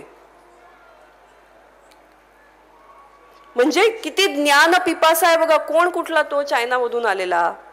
बरं, परत जाताना तेवढाच त्याला सगळा तो प्रवास करून जायचा आहे, पण मला माझ्या देशामध्ये हे ग्रंथ न्यायचे आहेत, हे ज्ञान आहे, ही केवढी मोठी इच्छाशक्ती आहे. आणि हे सगळं आमच्याकडे इथे घडत होतं. हे दुर्दैवाने आज आम्हाला माहिती नाही. नालंदा विद्यापीठ, तिथे इतकं मोठं ग्रंथालय होतं. नालंदामध्ये 3 ग्रंथालय होती, रत्नसागर, रत्नोदधी, रत्नमंजुषा. 3 ग्रंथालय मोठी मोठी असं म्हणतात. आता खरं खोटं माहिती नाही, पण त्यातलं एक ग्रंथालय 9 मजली होतं असं म्हणतात. त्या काळामध्ये 9 मजली इमारत, तीही ग्रंथालयाची असणं किती मोठी गोष्ट आहे बघा. आज आपण म्हणतो ना काशीला जायचंय, आज वाराणसी दर्शन सध्या तर अनेक कारणांनी ट्रेंडमध्ये आहे आणि ते असायला हवं, बरोबर. पण काशी हे विद्येचं किती मोठं केंद्र होतं. एक असाच इटालियन प्रवासी आपल्याकडे आला होता. त्यांनी त्याचं वर्णन लिहिलेलं आहे. तर तो म्हणतो की इतर ठिकाणी मी विद्यापीठं पाहिली, आता नालंदा, तक्षशिला या मोठमोठ्या युनिव्हर्सिटीज होत्या. इथे हजारो विद्यार्थी शिकत होते. तुम्हाला आश्चर्य वाटेल, याला एंट्रन्स एक्झाम असायची. या युनिव्हर्सिटीज इतक्या मोठ्या होत्या आणि इतके बाहेरून परदेशी विद्यार्थी सुद्धा आपल्याकडे शिकायला यायचे की द्वारपंडित असायचे. हे द्वारपंडित म्हणजे एंट्रन्स एक्झाम घेणारे. आणि 3 द्वारपंडितांनी तुम्हाला पास केल्याशिवाय तुम्हाला आतमध्ये जाता यायचं नाही. आणि 10 पैकी ॲव्हरेज 2 ते 3च विद्यार्थी पास व्हायचे. म्हणजे पासिंग पर्सेंटेज काय होतं बघा, किती टफ असेल एक्झामिनेशन. आणि या युनिव्हर्सिटीजचं महत्त्व किती असेल बघा, की तिथे ॲडमिशन घ्यायला म्हणजे मी चायनावरून चालत येणार आणि द्वारपंडित मला सांगणार की तू लायक नाहीस, तर मी थांबणार, मी अभ्यास करणार, आणखीन तयारी करणार, परत परीक्षा देणार, ती पास होईपर्यंत देत राहणार. आणि असे भारतभरातून विद्यार्थी फिरायचे. आज आपण म्हणतो ना की भारतामध्ये ऐक्य, भारतामधल्या ऐक्याचा सगळ्यात सुंदर पुरावा तुम्हाला सांगते. मी नाट्यशास्त्रामध्ये PhD केलं. भरतमुनींनी लिहिलेलं नाट्यशास्त्र. आता भरतमुनी कुठले याच्यावरती अनेक विवाद केले जातात, पण बरेचदा असं म्हटलं जातं की ते उत्तरेकडचे असावे किंवा काश्मीरमधले असावे, असंही खूप जणांचा कयास आहे. माहित नाही, असं ठामपणे काही सांगता येत नाही, कारण खूप काळामध्ये लोटलेला आहे. पण नाट्यशास्त्राच्या प्रती कुठे मिळाल्या? कन्याकुमारी आणि केरळमध्ये. म्हणजे विचार करा, एक पंडित होतो कुठे? नॉर्थला. आणि त्याच्या तेव्हा प्रिंटिंग नाहीये. अशा काळामध्ये त्याच्या ग्रंथाच्या प्रतींचा प्रसार हा भारतभर होतो, कारण आमचे विद्यार्थी जात होते, फिरत होते, एका ठिकाणाहून दुसरीकडे जात होते. अशी किती उदाहरणं सांगू तुम्हाला. कालिदासाचं वाङ्मय तुम्ही वाचलत की तुम्हाला कळतं की कालिदासाने अख्खा भारत पाहिलेला आहे. आपल्या नागपूरला राहून गेलेला आहे तो, तिथूनच मेघदूताची सुरुवात होते, रामगिरी पर्वताची. तिथपासून हिमालयापर्यंतचं सगळं वर्णन, मध्य प्रदेश सकट जे सगळं वर्णन येतं, अचूक वर्णन आहे. आजही तुम्ही त्या त्या ठिकाणी ती आता अभ्यासकांनी अभ्यास करून आपल्याला खुणा सांगितल्यात की ही ती मूळ गोष्ट, ती जाऊन पाहिली. अनेकांनी वायुमार्गाने प्रवास करून बघितला. आता कल्पना करा, आपल्याकडची विद्वत्ता बघा, तेव्हा विमानं नव्हती, तरी सुद्धा एरियल व्ह्यू काय होता याची कालिदासांनी कल्पना केली. पर्वत वरून कसा दिसतो, तो असं म्हणतो आपला जो नर्मदा नदीचा सगळा परिसर आहे, हा तो जो पर्वत आहे तो कसा दिसतो, इतकी सुंदर कल्पना कालिदास करतो. उपमा कालिदासस्य असंच म्हटलं जातं. त्याच्या इतक्या सुंदर उपमा कुणाला देता येत नाहीत. सिमिलीज ज्याला आपण म्हणतो ना, एकासारखं दुसरं काहीतरी सांगणं. तर तो असं म्हणतो की पर्वत कसा दिसतो, पर्वतावरून बघा मोठा पर्वत आहे आणि त्याच्यावरून नर्मदा नदीला फाटे फुटलेले आहेत, अनेक नद्या वाहत आहेत. म्हणतो एखादा हत्ती असावा आणि त्या हत्तीला दसऱ्याच्या दिवशी सजवतात बघा, त्याच्यावरती वेलबुट्टी केलेली असते बघा, वरून पर्वत बघितला त्याला तो हत्तीसारखा दिसतो आणि सजवलेल्या हत्तीसारखा दिसतोय. किती सुंदर वर्णन आहे. आणि ही कल्पनाशक्ती अख्खच्या अख्ख मेघदूत एरियल व्ह्यूनी. त्याच्या त्या ज्या काम करणाऱ्या शेतकरी बायका आहेत ना, त्या सुद्धा आपल्या बटा बाजूला सारतात आणि वर बघतात, कारण तो मेघ आहे ना, मेघाच्या कॉन्टेक्स्टनी चाललंय सगळं. तर ते ढगाला कसं दिसेल खालचं जग, अशी कल्पना करून कालिदासांनी लिहिलेलं आहे. ही केवढी विद्वत्ता आहे बघा, ही प्रतिभा आहे. आणि ती कुठून येते, कारण आमचा कालिदासाच्या साहित्याचा अभ्यास केलात ना, त्याला सगळ्यातलं सगळं येतो.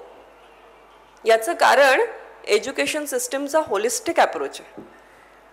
आमच्याकडे स्पेशलायझेशनपेक्षा आधी ओळख करून देण्यावर भर होता. आणि बेसिक ज्या गोष्टी आहेत, सगळ्यात महत्त्वाची गोष्ट आमच्याकडे न्यायशास्त्राची ओळख करून दिली जात होती. आज आपण डिबेट्स बघतो मीडियामध्ये, किती असंबद्ध डिबेट्स चालतात. 15 मिनिटं ऐकून त्यातले 2 मुद्दे सांगा. लोक फक्त आरडाओरडा करतात, काही मुद्दाच नसतो. आणि जे काही एकमेकांच्या मुद्द्यांचं खंडन मंडन चालू असतं, त्याच्यामध्ये एकमेकांवर आरोप करणं, कुठेतरी खालच्या पातळीवर जाणं, वैयक्तिक शेरेबाजी करणं, याच्या पलीकडे काय घडतं. अलीकडच्या काळात म्हणते मी, मधल्या काळामध्ये आपल्याकडे खूप चांगल्या डिबेट्स सुद्धा झालेल्या आहेत, मी काही नाकारणार नाही, आपण ज्येष्ठ मंडळी इथे आहात. पण त्या का चांगल्या झाल्या, कारण त्या मंडळींना मुळामध्ये सभ्यतेचं, संवादशास्त्राचं एक भान होतं. आणि हे भान कुठून येतं, हे पुन्हा कुठेतरी शिक्षण व्यवस्थेमध्ये असतं, तुमच्या गुरुमध्ये असतं. त्या काळामध्ये प्रत्येक विद्यार्थ्याला न्यायशास्त्र शिकवलं जात होतं. आज आपण आता व्याख्यानमाला करतो आहोत. अलीकडे हा प्रकारही किती दुर्मिळ होत चाललाय. मला खूप बरं वाटलं की मला व्याख्यानमालेसाठी बोलवलं. इव्हेंटसाठी खूपदा बोलवतात, मोठमोठ्या अवॉर्ड फंक्शन्सच्या अँकरिंगसाठी बोलवतात, पण तिथे ना झगमगाट जास्त असतो, तेज कमी असतं. मला वाटतं व्याख्यानमालेमध्ये काय, इथे तेज आहे, इथे प्रकाश आहे. आणि हा प्रकाश मोलाचा आहे, हा प्रकाश महत्वाचा आहे. तर त्या काळामध्ये काय असायचं, त्या काळामध्ये संगोष्ठी व्हायच्या, सभा असायच्या. म्हणजे अनेक ठिकठिकाणचे विद्वान, म्हणजे आज जर समजा इथे आपल्याला सभा करायची आहे, तर महाराष्ट्रभरातले विद्वान, जसं आपल्याकडे आता साहित्य संमेलन लवकरच होणार आहे, तर महाराष्ट्रभरातून साहित्यिक येतील ना, तशा पद्धतीने वेगवेगळे गुरु आणि शिष्य एकत्रित यायचे. आणि मग एखादा विषय चर्चेला घेतला जायचा, त्यातल्या जे छोटे छोटे इतर मुद्दे असतील त्यांची विभागणी व्हायची, आणि याच्यावरती पूर्व पक्ष उत्तर पक्ष अशा चर्चा व्हायच्या.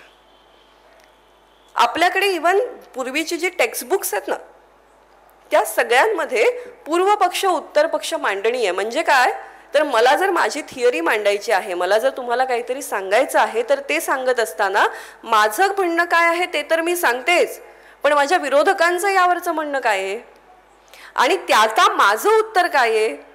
बरं, मग एका विरोधकाचंच नाही सांगत मी यांचंही सांगते, यांचंही सांगते, त्यांचंही सांगते, आणि सगळ्यांच्या मताची चर्चा करून पुन्हा अतिशय आदरपूर्वक, म्हणजे ॲग्री टू डिसॲग्री सुद्धा जे होईल ते अतिशय आदरपूर्वक करून मग मी माझ्या सगळ्या चर्चेचा समारोप करते.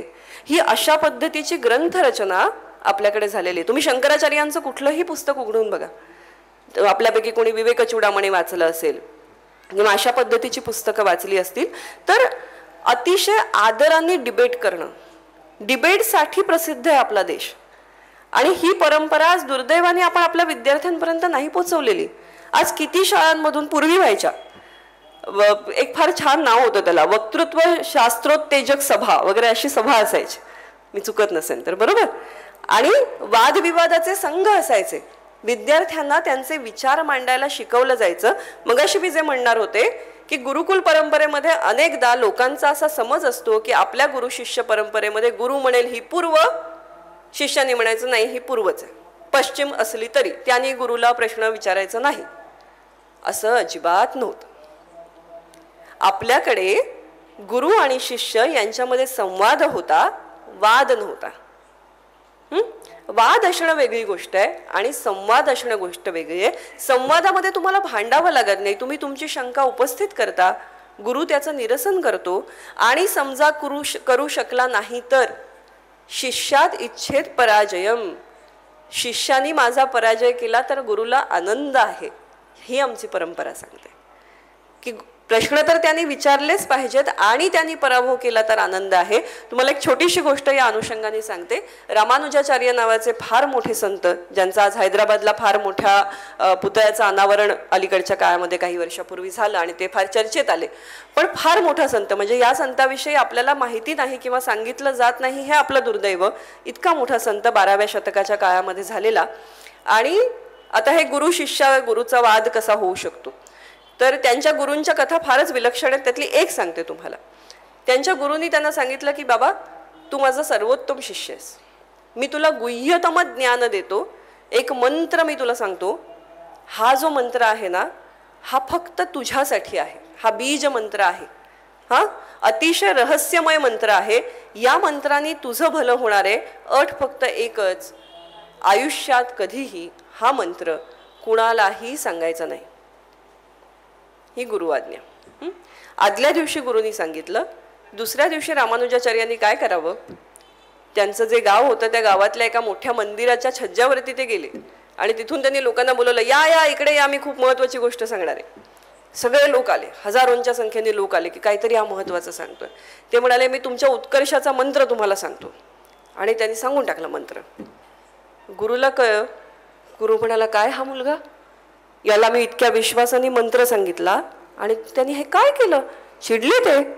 त्याने विचारलं, रामानुजाचार्याला बोलवून घेतलं की बाबा काय प्रकार, काय हा, काय चाललंय तुझं.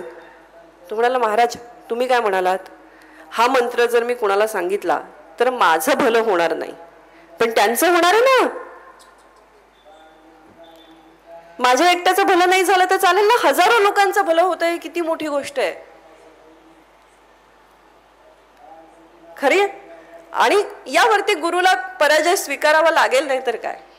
त्या रामानुजाचार्यांनी सगळ्यांसाठी भक्तीचे दरवाजे खुले केले. त्यांनी खूप खूप मोठं कार्य केलेलं आहे. म्हणजे त्या कार्याविषयी अधिक सविस्तर आत्ता मी सांगत नाही, पण ही आमच्याकडची गुरु शिष्य परंपरा आहे. त्याच रामानुजाचार्यांची गोष्ट आणखीन एक सांगते. त्यांचे एक गुरु होते ज्यांच्याकडे ते शिकत होते. तत्वज्ञानामध्ये वेगवेगळ्या धारा असतात ना, म्हणजे वेगवेगळे प्रवाह आहेत की कोणी अद्वैत वेदांताचा पुरस्कार करतं, कोणी द्वैतवादाचा पुरस्कार करतं, कोणी अद्वैतामध्ये केवळ अद्वैताचा पुरस्कार करतं. अशा वेगवेगळ्या आपल्याकडे तत्वज्ञानाच्या शाखा आहेत आणि सहसा एका शाखेतून माणूस दुसऱ्या शाखेत जात नाही. एका शाखेचा स्वीकार केला की केला. रामानुजाचार्यांनी शाखा बदलली. त्यांच्या गुरुबरोबर वाद म्हणावे असे, शंका निरसन झालं नाही असं म्हणूया आपण. त्यांनी गुरूंना काही शंका विचारल्या पण गुरूंना तेवढं उत्तर देता आलं नाही. त्यांनी शोध घेतला की माझा दुसरा योग्य गुरु कोण असू शकतो. ते गुरु जेव्हा त्यांना सापडले तेव्हा गुरु मरणासन्न होते. गुरूंची आणि त्यांची भेट झाली तेव्हा गुरूंनी शेवटचा श्वास घेतला. एक काही सेकंदांची भेट झाली असेल. या काही सेकंदांमध्ये गुरूंनी त्यांना 3 बोटं दाखवली आणि 3 गोष्टी तुझ्या हातून घडाव्या असं सांगितलं. एवढीच गुरु भेट. आणि त्या 3 अटी पूर्ण करण्यासाठी त्यांनी पुढे आयुष्यभर काम केलं. हे गुरु शिष्य नातं आहे आपल्याकडचं. कोण करतं असं, कोणी केलं असतं. हा, याच्या भोवती एक दैवी लेप जरी असला या सगळ्या कहाण्यांमध्ये, हा संकेत होता कदाचित की या गुरुचं काम या शिष्याने पूर्ण करावं असेल कदाचित. पण तरी सुद्धा ही माणसंच होती हो. आज आपण त्यांना जरी ऋषी मुनी संत या स्वरूपात बघत असलो तरी मुळातली ती माणसं होती. आणि जेव्हा मी यजुर्वेंद्र महाजनांसारख्या माणसाकडे बघते, जेव्हा मी प्रकाश आमटेंकडे बघते, मला विश्वास बसतो की हो, ही अशी माणसं होऊन गेली है ना. खरी गोष्ट आहे की नाही, की प्रेम, करुणा, एखाद्या विषयीची आत्मीयता वाटणं, एखाद्या कामामध्ये झोकून देणं, हे काय आहे याची इतकी उदाहरणं आज कलियुग आहे, अगदी मान्य. 24 तास कलियुग सुरू असताना सुद्धा आपल्याला इतके आशेचे अंकुर आजूबाजूला दिसतात की ही अशी माणसं झाली असतील की माझं भलं नाही झालं तरी चालेल, हजारोंचं भलं होणार असेल तर माझं वाटोळं होऊ दे. असं म्हणणारे रामानुजाचार्य या भूमीत झाले, याच्यावर आपल्याला विश्वास ठेवायला लागतो. मला संत एकनाथ महाराजांची एक कथा नेहमी खूप आवडते, की कसा असावा गुरु, कसा असावा, त्यांनी उपदेश कसा करावा. तर त्यांच्याकडे ना एक बाई आली बरं का, आणि तिचं काही नाही, छोटंसं काम होतं. ती म्हणाली, महाराज माझा मुलगा ना गोड फार खातो, अति काहीही वाईट ना, मी किती समजावलं तर ऐकत नाही, तर तुम्ही जरा सांगा ना, तुमच्यासारख्या अधिकारी व्यक्तींनी सांगितलं तर ऐकेल कदाचित. आणि लहान मुलगा 10-12 वर्षाचा. तर एकनाथ महाराज म्हणाले, ठीक आहे, पण आज नाही सांगत, त्याला जरा एक 10 दिवसांनी घेऊन या. बाईंना प्रश्न पडला की बरं, म्हणाले ठीक आहे, कदाचित आपली परीक्षा बघत असतील की आपण चिकाटी आहे की नाही आपल्यामध्ये, म्हणून ती पण चिकाटीने 10व्या दिवशी परत त्याला घेऊन गेली आणि म्हणाली, महाराज आज सांगाल का, आज उपदेश कराल का. ये बाळ जवळ ये. त्याच्या पाठीवरून हात फिरवला आणि त्याला म्हणाले, गोड नको रे फार खात जाऊस, चांगलं नसतं शरीराला. बस. बाईला प्रश्न पडला की हेच जर सांगायचं होतं तर मधले 10 दिवस का घेतले, की खरंच माझी परीक्षा बघत होते. तर तिने विचारलंही त्यांना, बस एवढंच. ते म्हणाले, हो, यांनी परिणाम होईल. ते म्हणाले, तुम्ही प्रचिती घ्या. ते म्हणाले, पण का मग 10 दिवस का मागून घेतलेत तुम्ही. ते म्हणाले, 10 दिवस मी गोड खाल्लं नाही. शब्दाला वजन कधी येतं, त्या उपदेशाला वजन कधी येतं, गुरु कसा असावा, शिष्य कसा असावा, याचे इतके आदर्श आपल्या परंपरेने सांगितलेले आहेत की त्याच्याविषयी जितकं बोलावं तितकं कमी आहे. आणि दुसरी गोष्ट मला वाटतं की आपल्याकडे असलेली विद्वत्तेची जी परंपरा आहे, म्हणजे आपण ज्या गोष्टीपासून सुरुवात केली ना, गणपती बाप्पाची, ही अशी गोष्ट सुचायला किती बुद्धिमत्ता पाहिजे हो, की यांनी काय अट घातली, मग त्याच्यावर याची काय अट, मग काय घडलं असेल आणि गणपती बाप्पा एकदंत झाला असेल. आपल्याकडे ना नावं फार सुंदर सुंदर आहेत बघा परमेश्वराची पण. आता गणपतीला काय म्हणतो आपण, वक्रतुंड. म्हणजे काय, वाकड्या तोंडाचा. असं कसं म्हणू बाप्पाला, काहीतरी अर्थ असायला पाहिजे की नाही, नावाला काहीतरी अर्थ असतो. तर एकदंताची कशी गोष्ट आहे. मला प्रश्न पडायचा, ही वक्रतुंडाची काय गोष्ट असेल. हा कोण आपण असं म्हणतो का की हा कसा वाकड्या तोंडाचा, याची सोंड. बरं, आपल्याला उत्तर साधं देतात ना शाळेत वगैरे, कुणालाही विचारलं की नाही ती सोंड अशी वाकडी असते ना, वळणदार असते ना, म्हणून तो वक्रतुंड. म्हटलं तरी सुद्धा सोंडेला पण नावच ठेवलं ना. याचं काय कारण असेल. कारण गणपती बाप्पा उत्तम वक्ता. वक्रोक्ती हा आपल्याकडे अलंकार आहे. जो वक्रोक्तीने बोलू शकतो, जो सजवून सांगू शकतो. आता मराठीमध्ये संस्कृत शब्दांचे अर्थ थोडे थोडे कधी कधी बदलतात. आपल्याकडे वक्रोक्ती म्हणजे काहीतरी वाकडं बोलला किंवा तिरकं सांगितलं. असा घास न घेता असा घास घेतला की आपल्याला वाटतं वक्रोक्ती झाली. तसं नाही. वक्रोक्ती म्हणजे संस्कृतमध्ये सजवून सांगणं. तर ज्याचं तुंड म्हणजे ज्याची गिरा, ज्याचं बोलणं हे वक्रोक्ती पूर्ण आहे. कारण तो वाक्पती आहे, वाचांपती आहे, वाणीचा स्वामी आहे, म्हणून तो वक्रतुंड. त्याचा वाकड्या सोंडीशी तसा काही संबंध नसावा. पण या आपल्या परंपरेत ज्या दडलेल्या गोष्टी आहेत ना, या शोधण्यात फार मजा येते. आपल्यापैकी इथे अनेक ज्येष्ठ मंडळी आहेत, त्या सगळ्यांना नरहर कुरुंदकरांचा परिचय आहे. एक अतिशय विद्वान माणूस, म्हणजे ज्या माणसाचे ऋण महाराष्ट्राने किती वेळा मानावेत असा इतका विद्वान माणूस. इतक्या वेगवेगळ्या क्षेत्रांमध्ये त्यांना गती होती. त्यांनी नाट्यशास्त्रावरती सहज म्हणून दिलेली काही व्याख्यानं आहेत, ज्याचा एवढा मोठा ग्रंथ आहे, रंगशाला नावाचा. म्हणजे तो ग्रंथ वाचल्यानंतर माझी तर झोपच उडाली. म्हणजे मी जे काही PhD साठी थोडं बहुत संशोधन केलं असेल, त्या सगळ्याची प्रेरणा नरहर कुरुंदकरांच्या रंगशाला या ग्रंथामध्ये होते. त्या ग्रंथात त्यांनी एक गंमत सांगितली बघा. आता अलीकडची संशोधक मंडळी ज्यांना भारतीय व्यवस्थेशी, भारतीय संस्कृतीशी परिचय नसतो, भारतीय असूनही अनेकदा, ते कशी गंमत करतात. तर काय झालं, आता आपण ग्रीक थिएटर बघितलं, शेक्सपियरन थिएटर बघितलं, ही मोठी मोठी स्टेज आहेत, लोकांची बसण्याची. अथेन्समधलं जे थिएटर आहे, आपण फोटो जरी पाहिले असतील तर हजारो लोक तिथे बसू शकतात. पायऱ्या पायऱ्यांचं थिएटर आहे.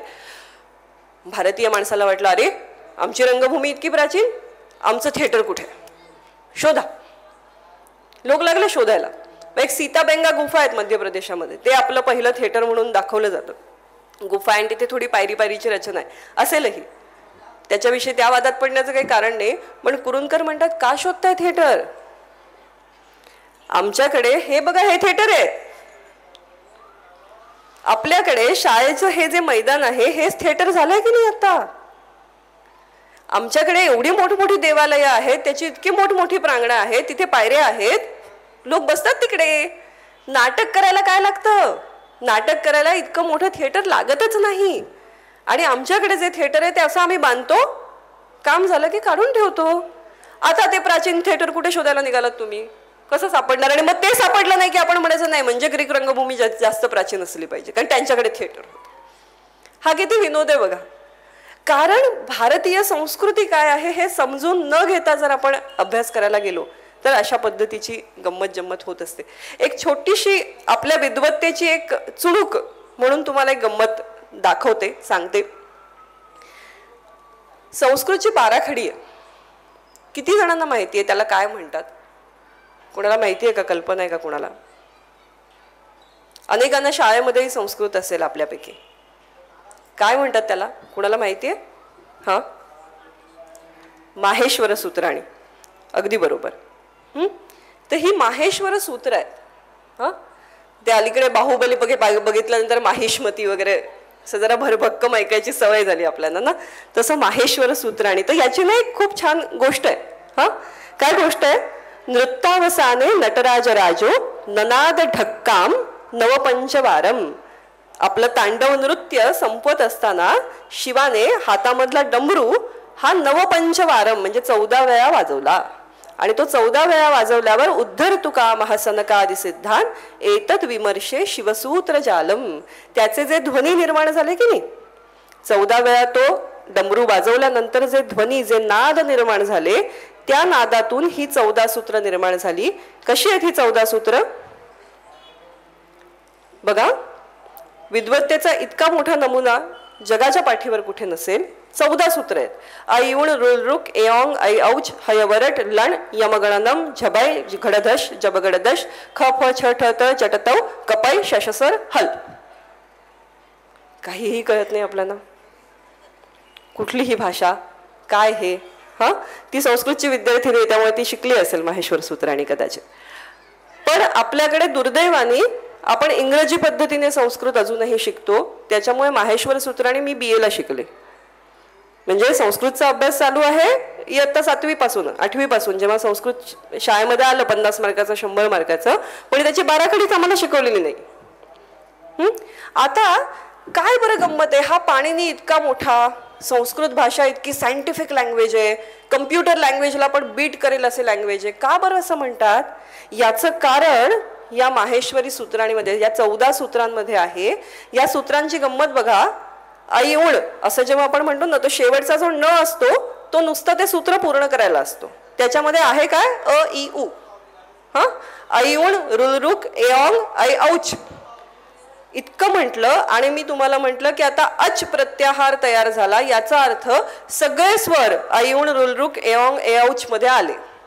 आणि एक मला स्वराच्या विषयीचा नियम सांगायचा आहे, तर मी म्हणणार अच प्रत्याहाराला हा नियम लावा, विषय संपला. अशी 14 सूत्रांमध्ये 44 प्रत्याहार आहेत आणि त्याच्यातून पाणिनीची हजारो सूत्र आहेत. कल्पना करा हे किती विद्वत्तेचं काम आहे. हा, आणि आपल्याला असं वाटतं की अरे बापरे हे काय, हे मला माहिती नाही.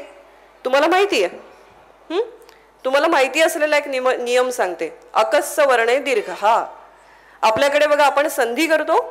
संधीमध्ये अ आणि अ आला की त्याचा आ होतो. तो अक काय आहे? ऐउण रुलरुक अ इ उ रुलरू रू.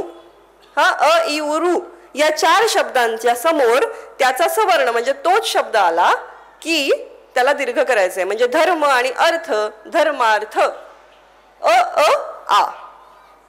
माहिती आहे हा नियम आपल्याला, फक्त आपल्याला पाणिनीचं सूत्र माहिती नव्हतं. बरोबर. आणि संस्कृतमधून संस्कृतचंच व्याकरण जवळजवळ काही बदलांनी मराठीने स्वीकारलेलं आहे.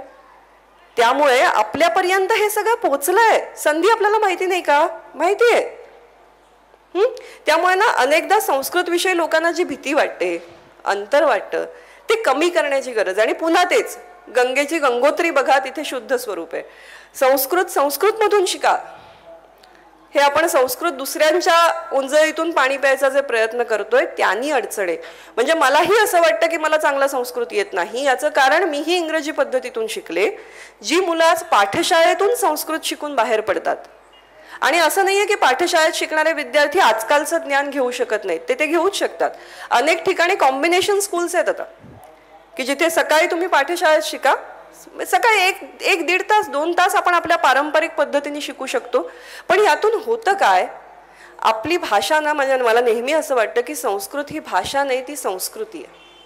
तुम्ही ती भाषा शिकता तेव्हा तुम्ही ती संस्कृती शिकता. तुम्ही इतर कुठल्याही कोचिंग क्लासमध्ये जाऊन शिकणं आणि एखाद्या गुरुकडून शिकणं. आज मनोबलमध्ये विद्यार्थी आहेत, त्यातले दिव्यांग विद्यार्थी बाजूला काढा, पण त्यामध्ये अनेक नॉर्मल विद्यार्थी सुद्धा आहेत. पण ते मनोबलमधून शिकून बाहेर पडणं आणि त्यांना आपण आर्थिक मदत करून कुठल्या तरी कोचिंग क्लासला टाकलंय आणि तिथून ते बाहेर पडणं, याच्यात फरक आहे की नाही? तो फरक काय आहे? तो संस्कृतीचा फरक आहे. विवेकानंदांची एक फार सुंदर गोष्ट आहे. यजुर्वेंद्र सरांसमोर खरं तर विवेकानंदांविषयी काही बोलणं म्हणजे धारिष्ट्याचं काम आहे, पण तरी आज बरीच धाडसं केली आहेत, तर हे एक छोटं धाडस करते. पण अगदी शेवटच्या टप्प्यामध्ये मला ही गोष्ट जरूर आठवते. आवर्जून 2 गोष्टी मला जाता जाता सांगाव्याशा वाटतात आपल्या सगळ्या या शिक्षण पद्धतीवरून. एकदा विवेकानंदांना अमेरिकेमध्ये कोणीतरी असे असतात ना खूप हुशार माणसं, तर तसा एक अतिशय हुशार माणूस भेटला आणि तो म्हणाला, काय आहे तुम्ही समाजाबरोबर जर तुम्ही आज अमेरिकेमध्ये जर उपदेश करता आणि हे, तर हे असं साधूच्या वेशात फिरता ते काय बरं नाही वाटत, तर तुम्ही जरा सुटाबुटात का फिरत नाही? आमच्याकडचे लोक तुम्हाला अधिक सभ्य समजतील. तर विवेकानंदांनी त्याच्यावर फार सुंदर उत्तर दिलं. ते म्हणाले, अच्छा, तुमच्या देशामध्ये सभ्यता शिंप्यावरून ठरते, आमच्या देशामध्ये सभ्यता चारित्र्यावरून ठरते. आणि हे चारित्र्य कोण घडवतं? विवेकानंदांना कोण घडवतं? विवेकानंदांना रामकृष्ण परमहंस घडवतात. त्यामुळे शिष्य जितका मोठा तिचा गुरु त्याहीपेक्षा अधिक मोठा असतो आणि तो तसा असणारच. तुम्ही कुठेही जा, जगाच्या पाठीवर तुम्ही कोणीही श्रेष्ठ व्यक्ती बघा, त्याच्या मागे कोणीतरी एक मोठा गुरु आहे, त्याचं कोणीतरी एक प्रेरणास्थान आहे, एक ऊर्जा स्त्रोत आहे, हे तुम्हाला कळेल. अगदी जाता जाता एक गोष्ट चाणक्याची सांगते. मगाशी सरांनी चाणक्य नीतीचा उल्लेख केला. कसा शिक्षक होता आमच्याकडे? आम्ही शिक्षकांकडे दुर्लक्ष करण्याचं धाडसच कसं करू शकतो? हा देश शिक्षकांनी घडवलेला देश. चाणक्य कोण होता? तक्षशिलेमध्ये, मगाशी आपण ज्या विद्यापीठाविषयी बोलत होतो, हा तक्षशिला प्रांत कुठे आहे? तक्षशिला कुठे होतं? गांधार प्रदेशामध्ये होतं. म्हणजे काश्मीरच्या थोडा पुढचा भाग, रावळपिंडीच्या जवळचा हा प्रदेश आहे. आता बघा, सीमावर्ती भाग आहे. त्या प्रदेशामध्ये जेव्हा चाणक्य राहत होता तेव्हा अंबचं राज्य होतं. अंब हा तोच राजा ज्याने पुरूच्या विरुद्ध युद्ध केलं, मग त्याच्यासाठी पुरूवरती विजय मिळवला, अलेक्झांडरला बोलवलं. आपल्या राजाचं हे वागणं चुकीचं आहे. एकंदर आत्ता जे काही घडतं आहे ते उद्या देशावरती मोठं संकट आणणार आहे, परकीय आक्रमण आणणार आहे. याची चुणूक पहिल्यांदा कुणाला लागली? तर चाणक्याला लागली, जो त्यावेळेस केवळ एक शिक्षक होता. आणि त्यांनी काय केलं? त्यांनी तो प्रदेश सोडला. त्यांनी त्याच्यासाठी चांगला शिष्य शोधून आणला. चंद्रगुप्त मौर्य हा सुद्धा तक्षशिलेचा विद्यार्थी होता. तिथे त्याला घडवलं. तक्षशिला हे असं विद्यापीठ होतं जिथे मिलिटरी ट्रेनिंग सुद्धा दिलं जात होतं. आपले विद्वान असे होते की अनेक विद्वान, म्हणजे एक ग्रीक तत्वज्ञ इथे आला होता, त्यांनी असं वर्णन केलं तेव्हाच्या तक्षशिलेचं की तिथले लोक, खेड्यापाड्यातल्या लोकांना सुद्धा ग्रीक भाषा कळत होती. म्हणजे तुम्ही बघा की समाजामध्ये अभ्यास करण्याची प्रवृत्ती किती असेल. ग्रीक महाकाव्य त्या गावामध्ये, तक्षशिलेमध्ये वाचली जात होती. इतकं नाहीतर आम्हाला काय वाटतं, संस्कृत पंडिताला संस्कृत सोडून बाकी काही येत नाही, त्याला काय माहिती, त्याला काय येतं, त्याला काय कळतं. पण हे अगदी नजीकच्या काळातलं चित्र असेलही, कारण आपण नंतर जेव्हा वेस्टर्न पद्धती आली ना, आपण झापड लावून अभ्यास करायला सुरुवात केली. आपल्याकडचा जो होलिस्टिक अप्रोच होता, जे मी मगाशी सांगत होते की प्रत्येकाला न्यायशास्त्र शिकवलं जात होतं, साधं सरळ वैद्यकशास्त्र प्रत्येकाला अवगत होतं, एक बेसिक ज्याला आपण म्हणतो ना. आणि अपेक्षाच हीच होती. म्हणजे तुम्ही भरतमुनींनी नटाकडून ज्या अपेक्षा केल्या, नटांमध्ये सगळ्यात नटांचा प्रमुख कोण असतो? सूत्रधार असतो. तर सूत्रधाराकडून अपेक्षा की सूत्रधाराला काय काय आलं पाहिजे. बघा त्याचं जॉब प्रोफाईल त्यांनी कसं सांगितलंय, हसतमुख पाहिजे. सूत्रधार आहे, तो नाटकाचं ओपनिंग करणार आहे आणि तो सूत्रधार म्हणजे नाटकाचा दिग्दर्शक असायचा. तर हा हसतमुख दिग्दर्शक असला पाहिजे. दाढी खाजवतोय, मैंने कुछ अलग करने का सोचा है, देखिए अभी लोग क्या देखते हैं, असं म्हणणारा सूत्रधार नव्हता. हसत खेळत लोकांसमोर येणारा, मी काय घेऊन आलो आहे ते प्रफुल्ल वृत्तीने सांगणारा असा सूत्रधार अपेक्षित होता. आणि त्याला काय काय यायला हवं, त्याला नाटक तर यायला हवंच, त्याला वेगवेगळ्या भाषा यायला हव्यात. हा खूप महत्त्वाचा मुद्दा आहे असं मला वाटतं. कारण आपला देश पहिल्यापासून अनादि अनंत काळापासून बहुभाषिक देश झालेला आहे आणि आमच्या मुलांना आज आम्ही भाषा शिकवत नाही.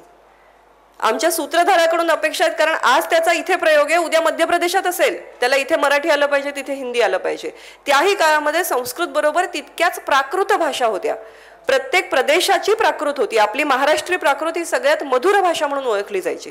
शौरसेनी प्राकृत होती, अवंती प्राकृत होती. तर या ठिकठिकाणच्या भाषा नटाला आल्या पाहिजेत. ही जर नटाकडून अपेक्षा आहे तर पंडिताकडून तर तेव्हा होतीच.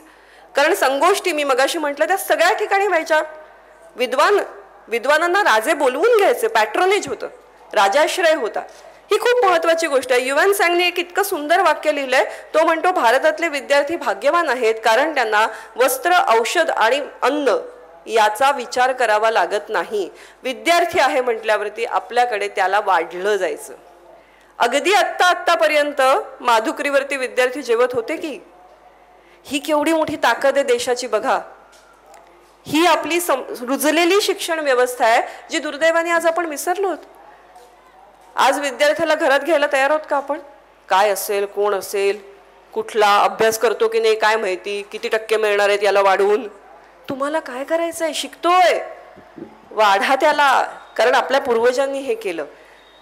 युएन सॅंग सारखा माणूस लिहून जातो की भारतातले विद्यार्थी भाग्यवान आहेत कारण त्यांना वस्त्र, अन्न आणि औषध याचा विचार करावा लागत नाही. अशा पद्धतीचा शिक्षणाला पोषक असा समाज आम्ही त्या काळामध्ये घडवला होता. असा समाज पाहिजे ना. तर चाणक्य हा असा शिक्षक की ज्यांनी चंद्रगुप्त मौर्य घडवला, ज्यांनी मौर्य साम्राज्य घडवलं, तो एक शिक्षक होता. काश्मीरमध्ये आजही सुय्य नगर म्हणून आहे. तो सुय्य एक शिक्षक होता ज्याने काय केलं, काश्मीरमध्ये मोठा पूर आला होता आणि त्या पुरामध्ये एक धरण कोसळून गेलं. आता धरणाने कोसळल्यामुळे सगळा गाळ झाला, रस्ता बंद झाला, पुढे जाता येत नाही, मागे जाता येत नाही. काम इतकं मोठं आहे, काय करायचं? जनसहभाग. आणि जनसहभागाची पहिली कल्पना कुणाच्या मनात आली? एका शिक्षकाच्या मनात आली. त्या काळामध्ये राजांचे हेर फिरायचे ना, हा शिक्षक असाच कुठेतरी पारावरती बसला होता सुय्य, आणि तो म्हणाला की खरं तर माझ्या डोक्यात कल्पना आहे, राजाने जर ती ऐकली तर हा प्रॉब्लेम सॉल्व्ह होईल. त्या गुप्तचराने ते ऐकलं, त्याने राजाला सांगितलं एक शिक्षक आहे, आणि तो असं म्हणतो. राजा म्हणाला शिक्षक आहे, मग त्याचं म्हणणं ऐकलं पाहिजे, त्याला घेऊन ये. राजाने त्याला बोलवून घेतलं आणि त्यांनी सांगितलं काही नाही, आपण काही दिनार घेऊया आणि ते आत्ता जो गाळ झालाय ना त्याच्यामध्ये टाकूया. ते दिनार शोधण्यासाठी लोक आपोआप दगड बाजूला करतील आणि तुमचा मार्ग मोकळा होईल. किती सोपी युक्ती आहे बघा. पण ही एका शिक्षकाला का सुचते? कारण शिक्षकाला समाजाची नस सापडलेली असते, त्याला माहिती आहे समाजात अवतीभोवती काय घडतंय. आणि हा सुय्याची बुद्धिमत्ता केवळ एवढ्या एका व्यावहारिक गोष्टीसाठी पुरती मर्यादित नव्हती. त्यांनी त्यानंतर त्या पुढचं धरण, आता परत पूर येऊ नये म्हणून कसं धरण बांधलं पाहिजे याची योजना त्या शिक्षकांनी आखून दिली. त्या काळातला सिव्हिल इंजिनिअरिंगचा उत्कृष्ट नमुना हा सुय्याने उपस्थित करून दिला. हे एक शिक्षक करू शकतो, फक्त शिक्षकावर विश्वास दाखवण्याची, श्रद्धा ठेवण्याची, जी गुरुवरची श्रद्धा आपण म्हणतो ना, ती अशी डोळ्यात श्रद्धा आहे, अंधश्रद्धा नाही म्हणत होत आपण. गुरुला प्रश्न विचारा, तो शंका निरसन करेपर्यंत त्याला हैराण करा. आणि गुरुही असा असला पाहिजे की शिष्याकडून पराभव झाला तर तो मान्य करेल, तो सांगेल मला नाही येत बाबा हे, आपण दुसरीकडे जाऊया, तूही समजून घे, मीही समजून घेतो. असं एक आदर्श चित्र आपल्या डोळ्यासमोर असायला हवं. तर जाता जाता चाणक्याची छोटीशी एक गोष्ट, कारण गुरु कसा असावा याचा चाणक्यासारखा सुंदर उदाहरण मला वाटतं सापडणार नाही दुसरं. एकदा चाणक्याकडे एक परदेशी पाहुणा आला होता. त्या काळामध्ये आपण ग्लोबली खूप ऍक्टिव्ह होतो आणि लोक आपल्याकडे येत होते, आपण लोकांकडे जात नव्हतो. तर तसा परदेशी पाहुणा आला होता आणि रात्रीची वेळ होती, दोघं चर्चेला बसले होते. चाणक्याची कुटी, चाणक्यावरती एक मुद्रा राक्षस नावाचं फार सुंदर नाटक आहे, विशाखा दत्तांनी लिहिलेलं. अर्थात ते नाटक आहे, पण त्या नाटकामध्ये त्यांनी जे काही चाणक्याचं चित्र उभं केलंय ते त्याच्या समोर असलेलं चित्र आहे ना. म्हणजे आता आज मी शिवाजी महाराजांना पाहिलं नाही, पण मी जर शिवाजी महाराजांविषयी काही लिहीन तर माझ्या मनात तुम्ही जी शिवाजी महाराजांची प्रतिमा उभी केली, आपल्या समाजाने जी उभी केली तीच उमटेल, बरोबर. तर त्यामुळे त्यातला चाणक्य आपल्याला दाखवतो की खरा चाणक्य कसा असला पाहिजे, त्याची एक झेरॉक्स म्हणूया आपण. तर त्या नाटकामध्ये सुद्धा वर्णन आहे की हा भव्य प्रासाद चंद्रगुप्त राजाचा, सम्राट चंद्रगुप्ताचा, आणि त्याच्या शेजारी एक छोटीशी पर्णकुटी. या माणसाने राजवाड्यात कधी पायही ठेवला नाही चाणक्याने, असं त्या नाटकामध्ये म्हटलं आहे. ते खरं असावं, नाहीतर त्या नाटकात कसं येईल, बरोबर. तर अशा पर्णकुटीमध्ये चाणक्य बसलेला आहे आणि त्याच्यासमोर तो परदेशी पाहुणा आहे. चर्चा सुरू आहे, रात्रीची वेळ आहे आणि चाणक्यासमोर 2 दिवे आहेत. इंगुदी तेलाचे दिवे असायचे बघा पूर्वी, ज्ञानेश्वरांच्या प्रतिमेच्या समोर आपण पाहिलेला आहे तो दिवा लावलेला असतो. तसे 2 दिवे आहेत. चाणक्य गप्पा मारताना काय करतोय, बोलत असताना एक दिवा लावतो, दुसरा विझवतो, हा विझवतो, हा लावतो, असं त्याचा आळीपाळीने सुरू आहे. तर तो पाहुणा थोड्या वेळाने हैराण होतो. तो म्हणतो काय चाललंय, चांगल्या गप्पा रंगात आल्या आहेत पण असं का करतायत हे. तो विचारतो की बाबा असं का करताय तुम्ही. त्याच्यावरती चाणक्याचं उत्तर असं आहे की आपण जेव्हा सरकारी गोष्टींची चर्चा करतोय ना तेव्हा सरकारी तेलाचा दिवा लावतोय, जेव्हा आपण आपल्या काही पर्सनल बातचीत करतो आहोत तेव्हा माझ्या तेलाचा दिवा लावतोय.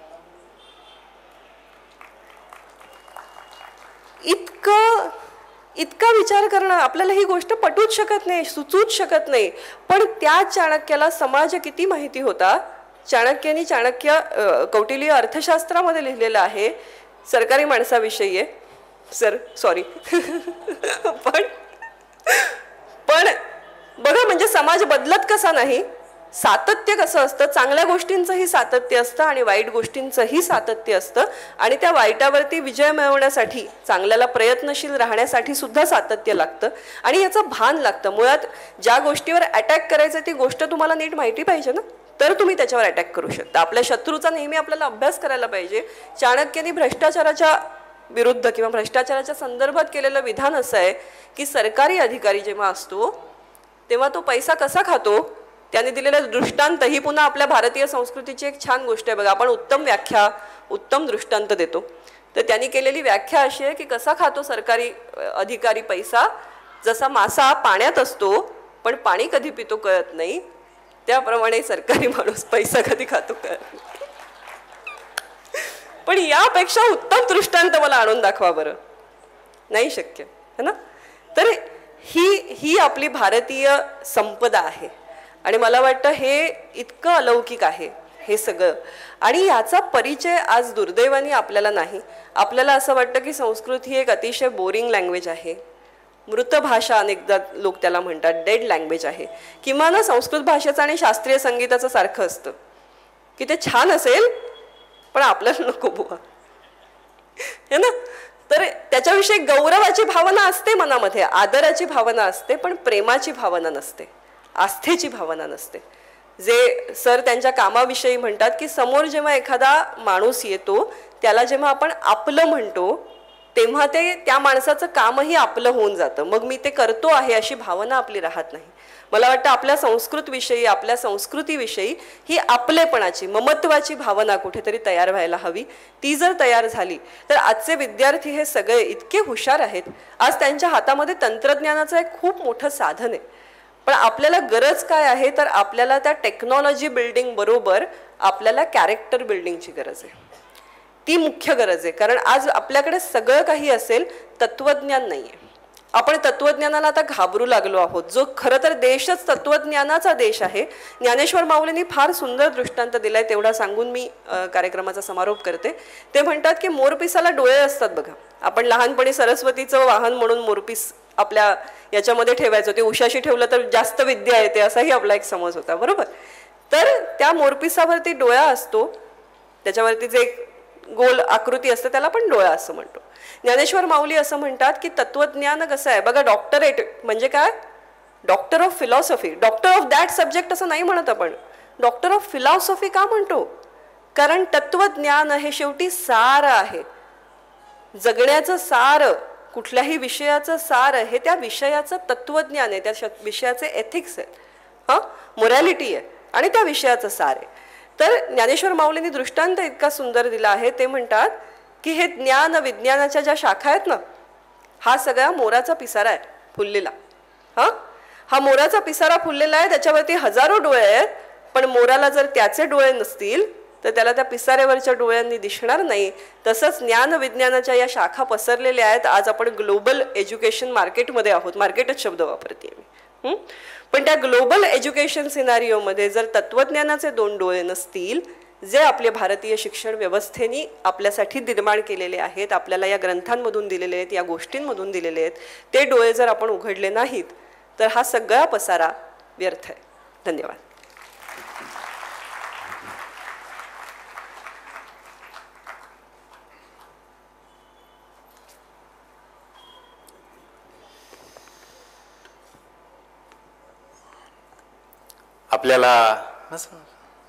आपल्याला त्यांची ओळख वेगळी होती, पण मी म्हणून विदुषी असा शब्द वापरला होता तुमच्यासाठी. माणूस दिसतो कसा याला फार जास्त महत्त्व असण्याचा काळ आहे, आणि ज्यात कमतरता आहे ते झाकून अजून जास्त कसं चांगलं दाखवता येईल याचा काळ आहे. आणि अशा याच्यामध्ये आपल्या ज्ञानाने, आपल्या अभ्यासाने, आपल्या कौशल्याने जे तेज त्यांच्यात निर्माण झालं आहे ते आपण आत्ता अनुभवत होतो.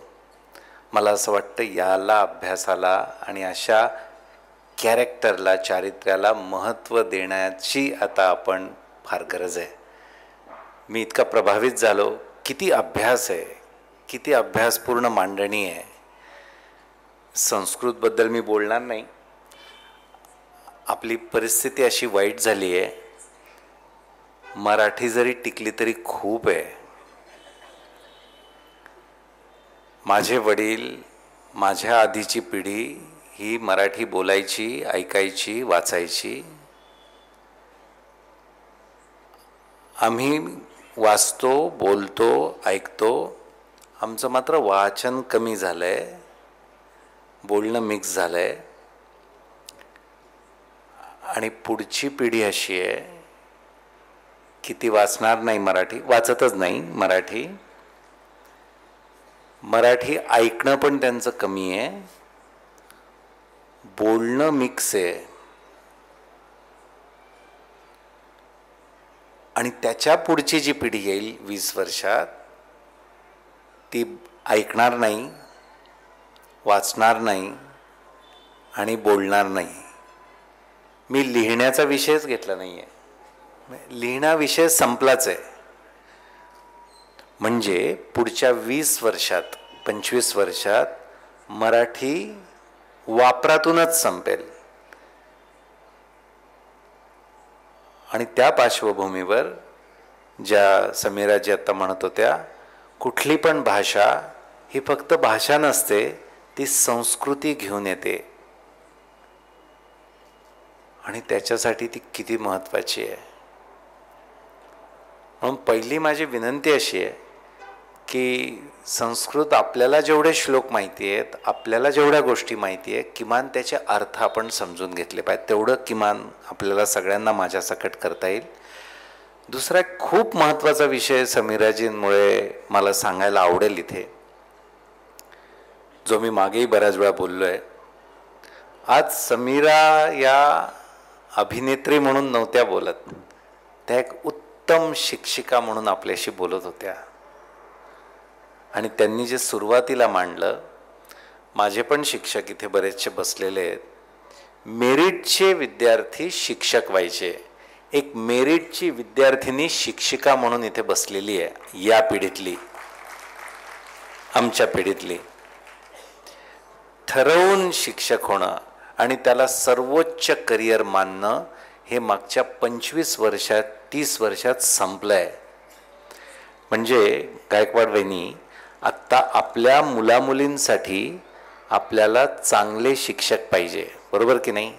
आणि त्याच्यासाठी आपण पाहिजे तो खर्च करायला तयार आहे, बरोबर?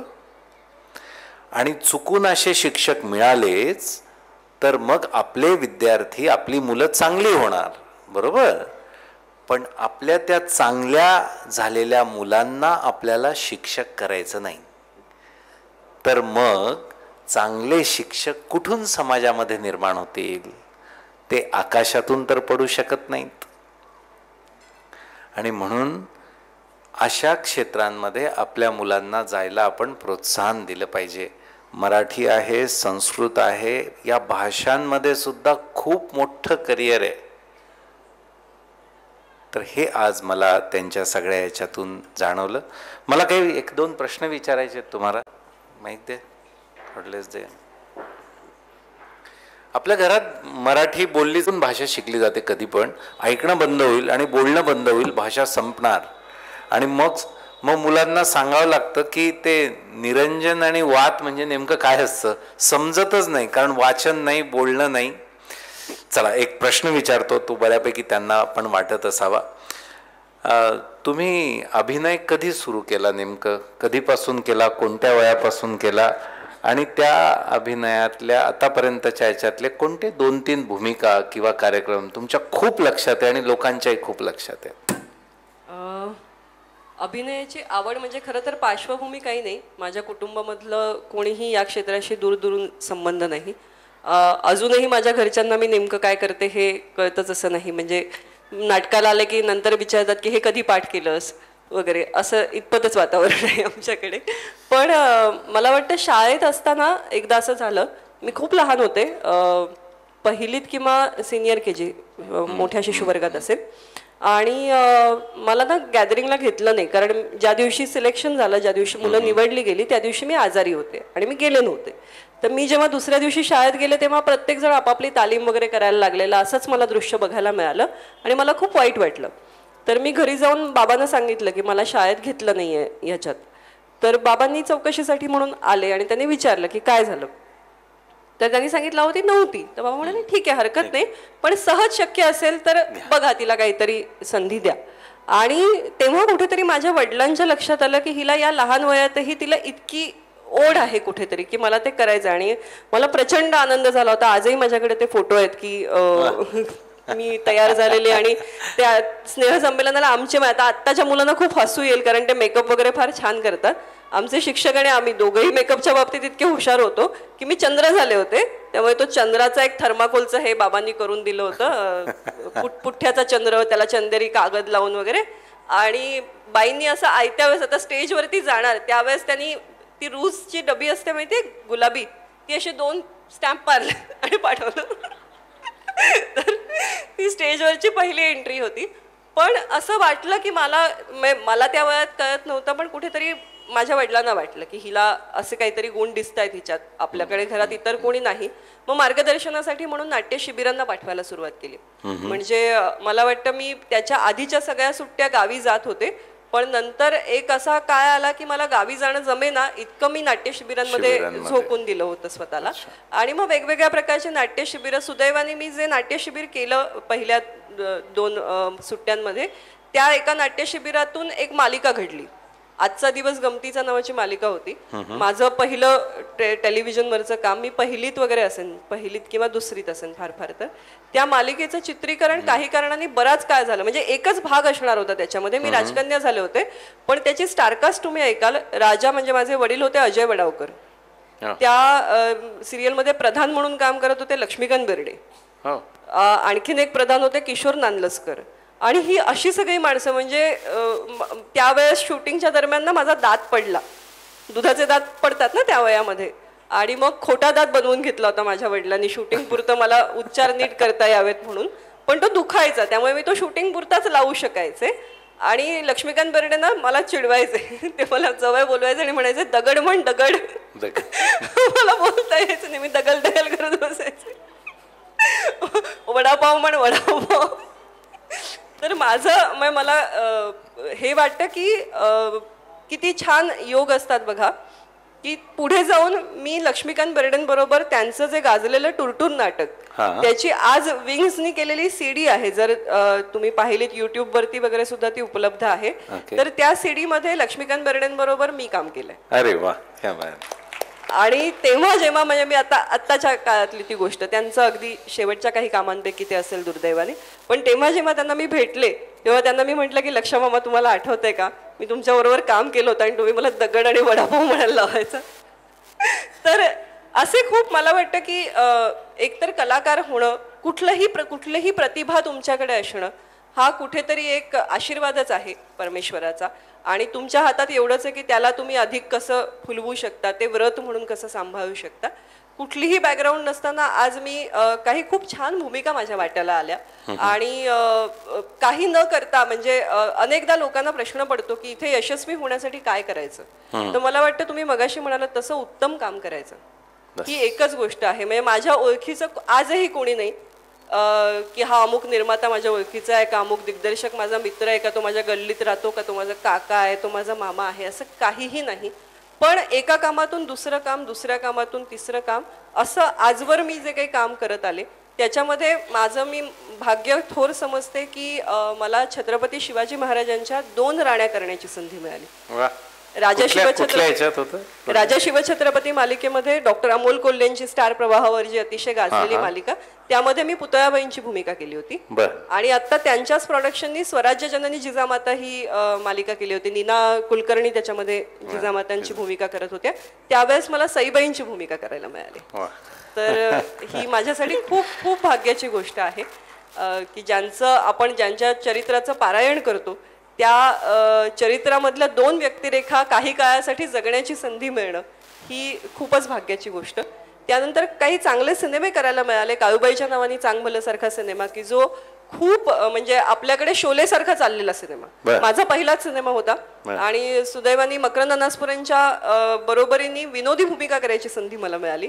आणि मला त्या वर्षीचं स्टेटसाठीचं नॉमिनेशन सुद्धा होतं विनोदी अभिनेत्री म्हणून. आता अलीकडे माझ्याकडे कोणी फार विनोदी अभिनेत्री म्हणून पाहणार नाही, पण बरा करते विनोदी. आणि त्यानंतर 4 दिवस सासूचे सारखी मालिका मला करायला मिळाली की जी मुळात माझी सुरुवात आभाय मायापासून झाली, जो पहिला डेली सोप होता.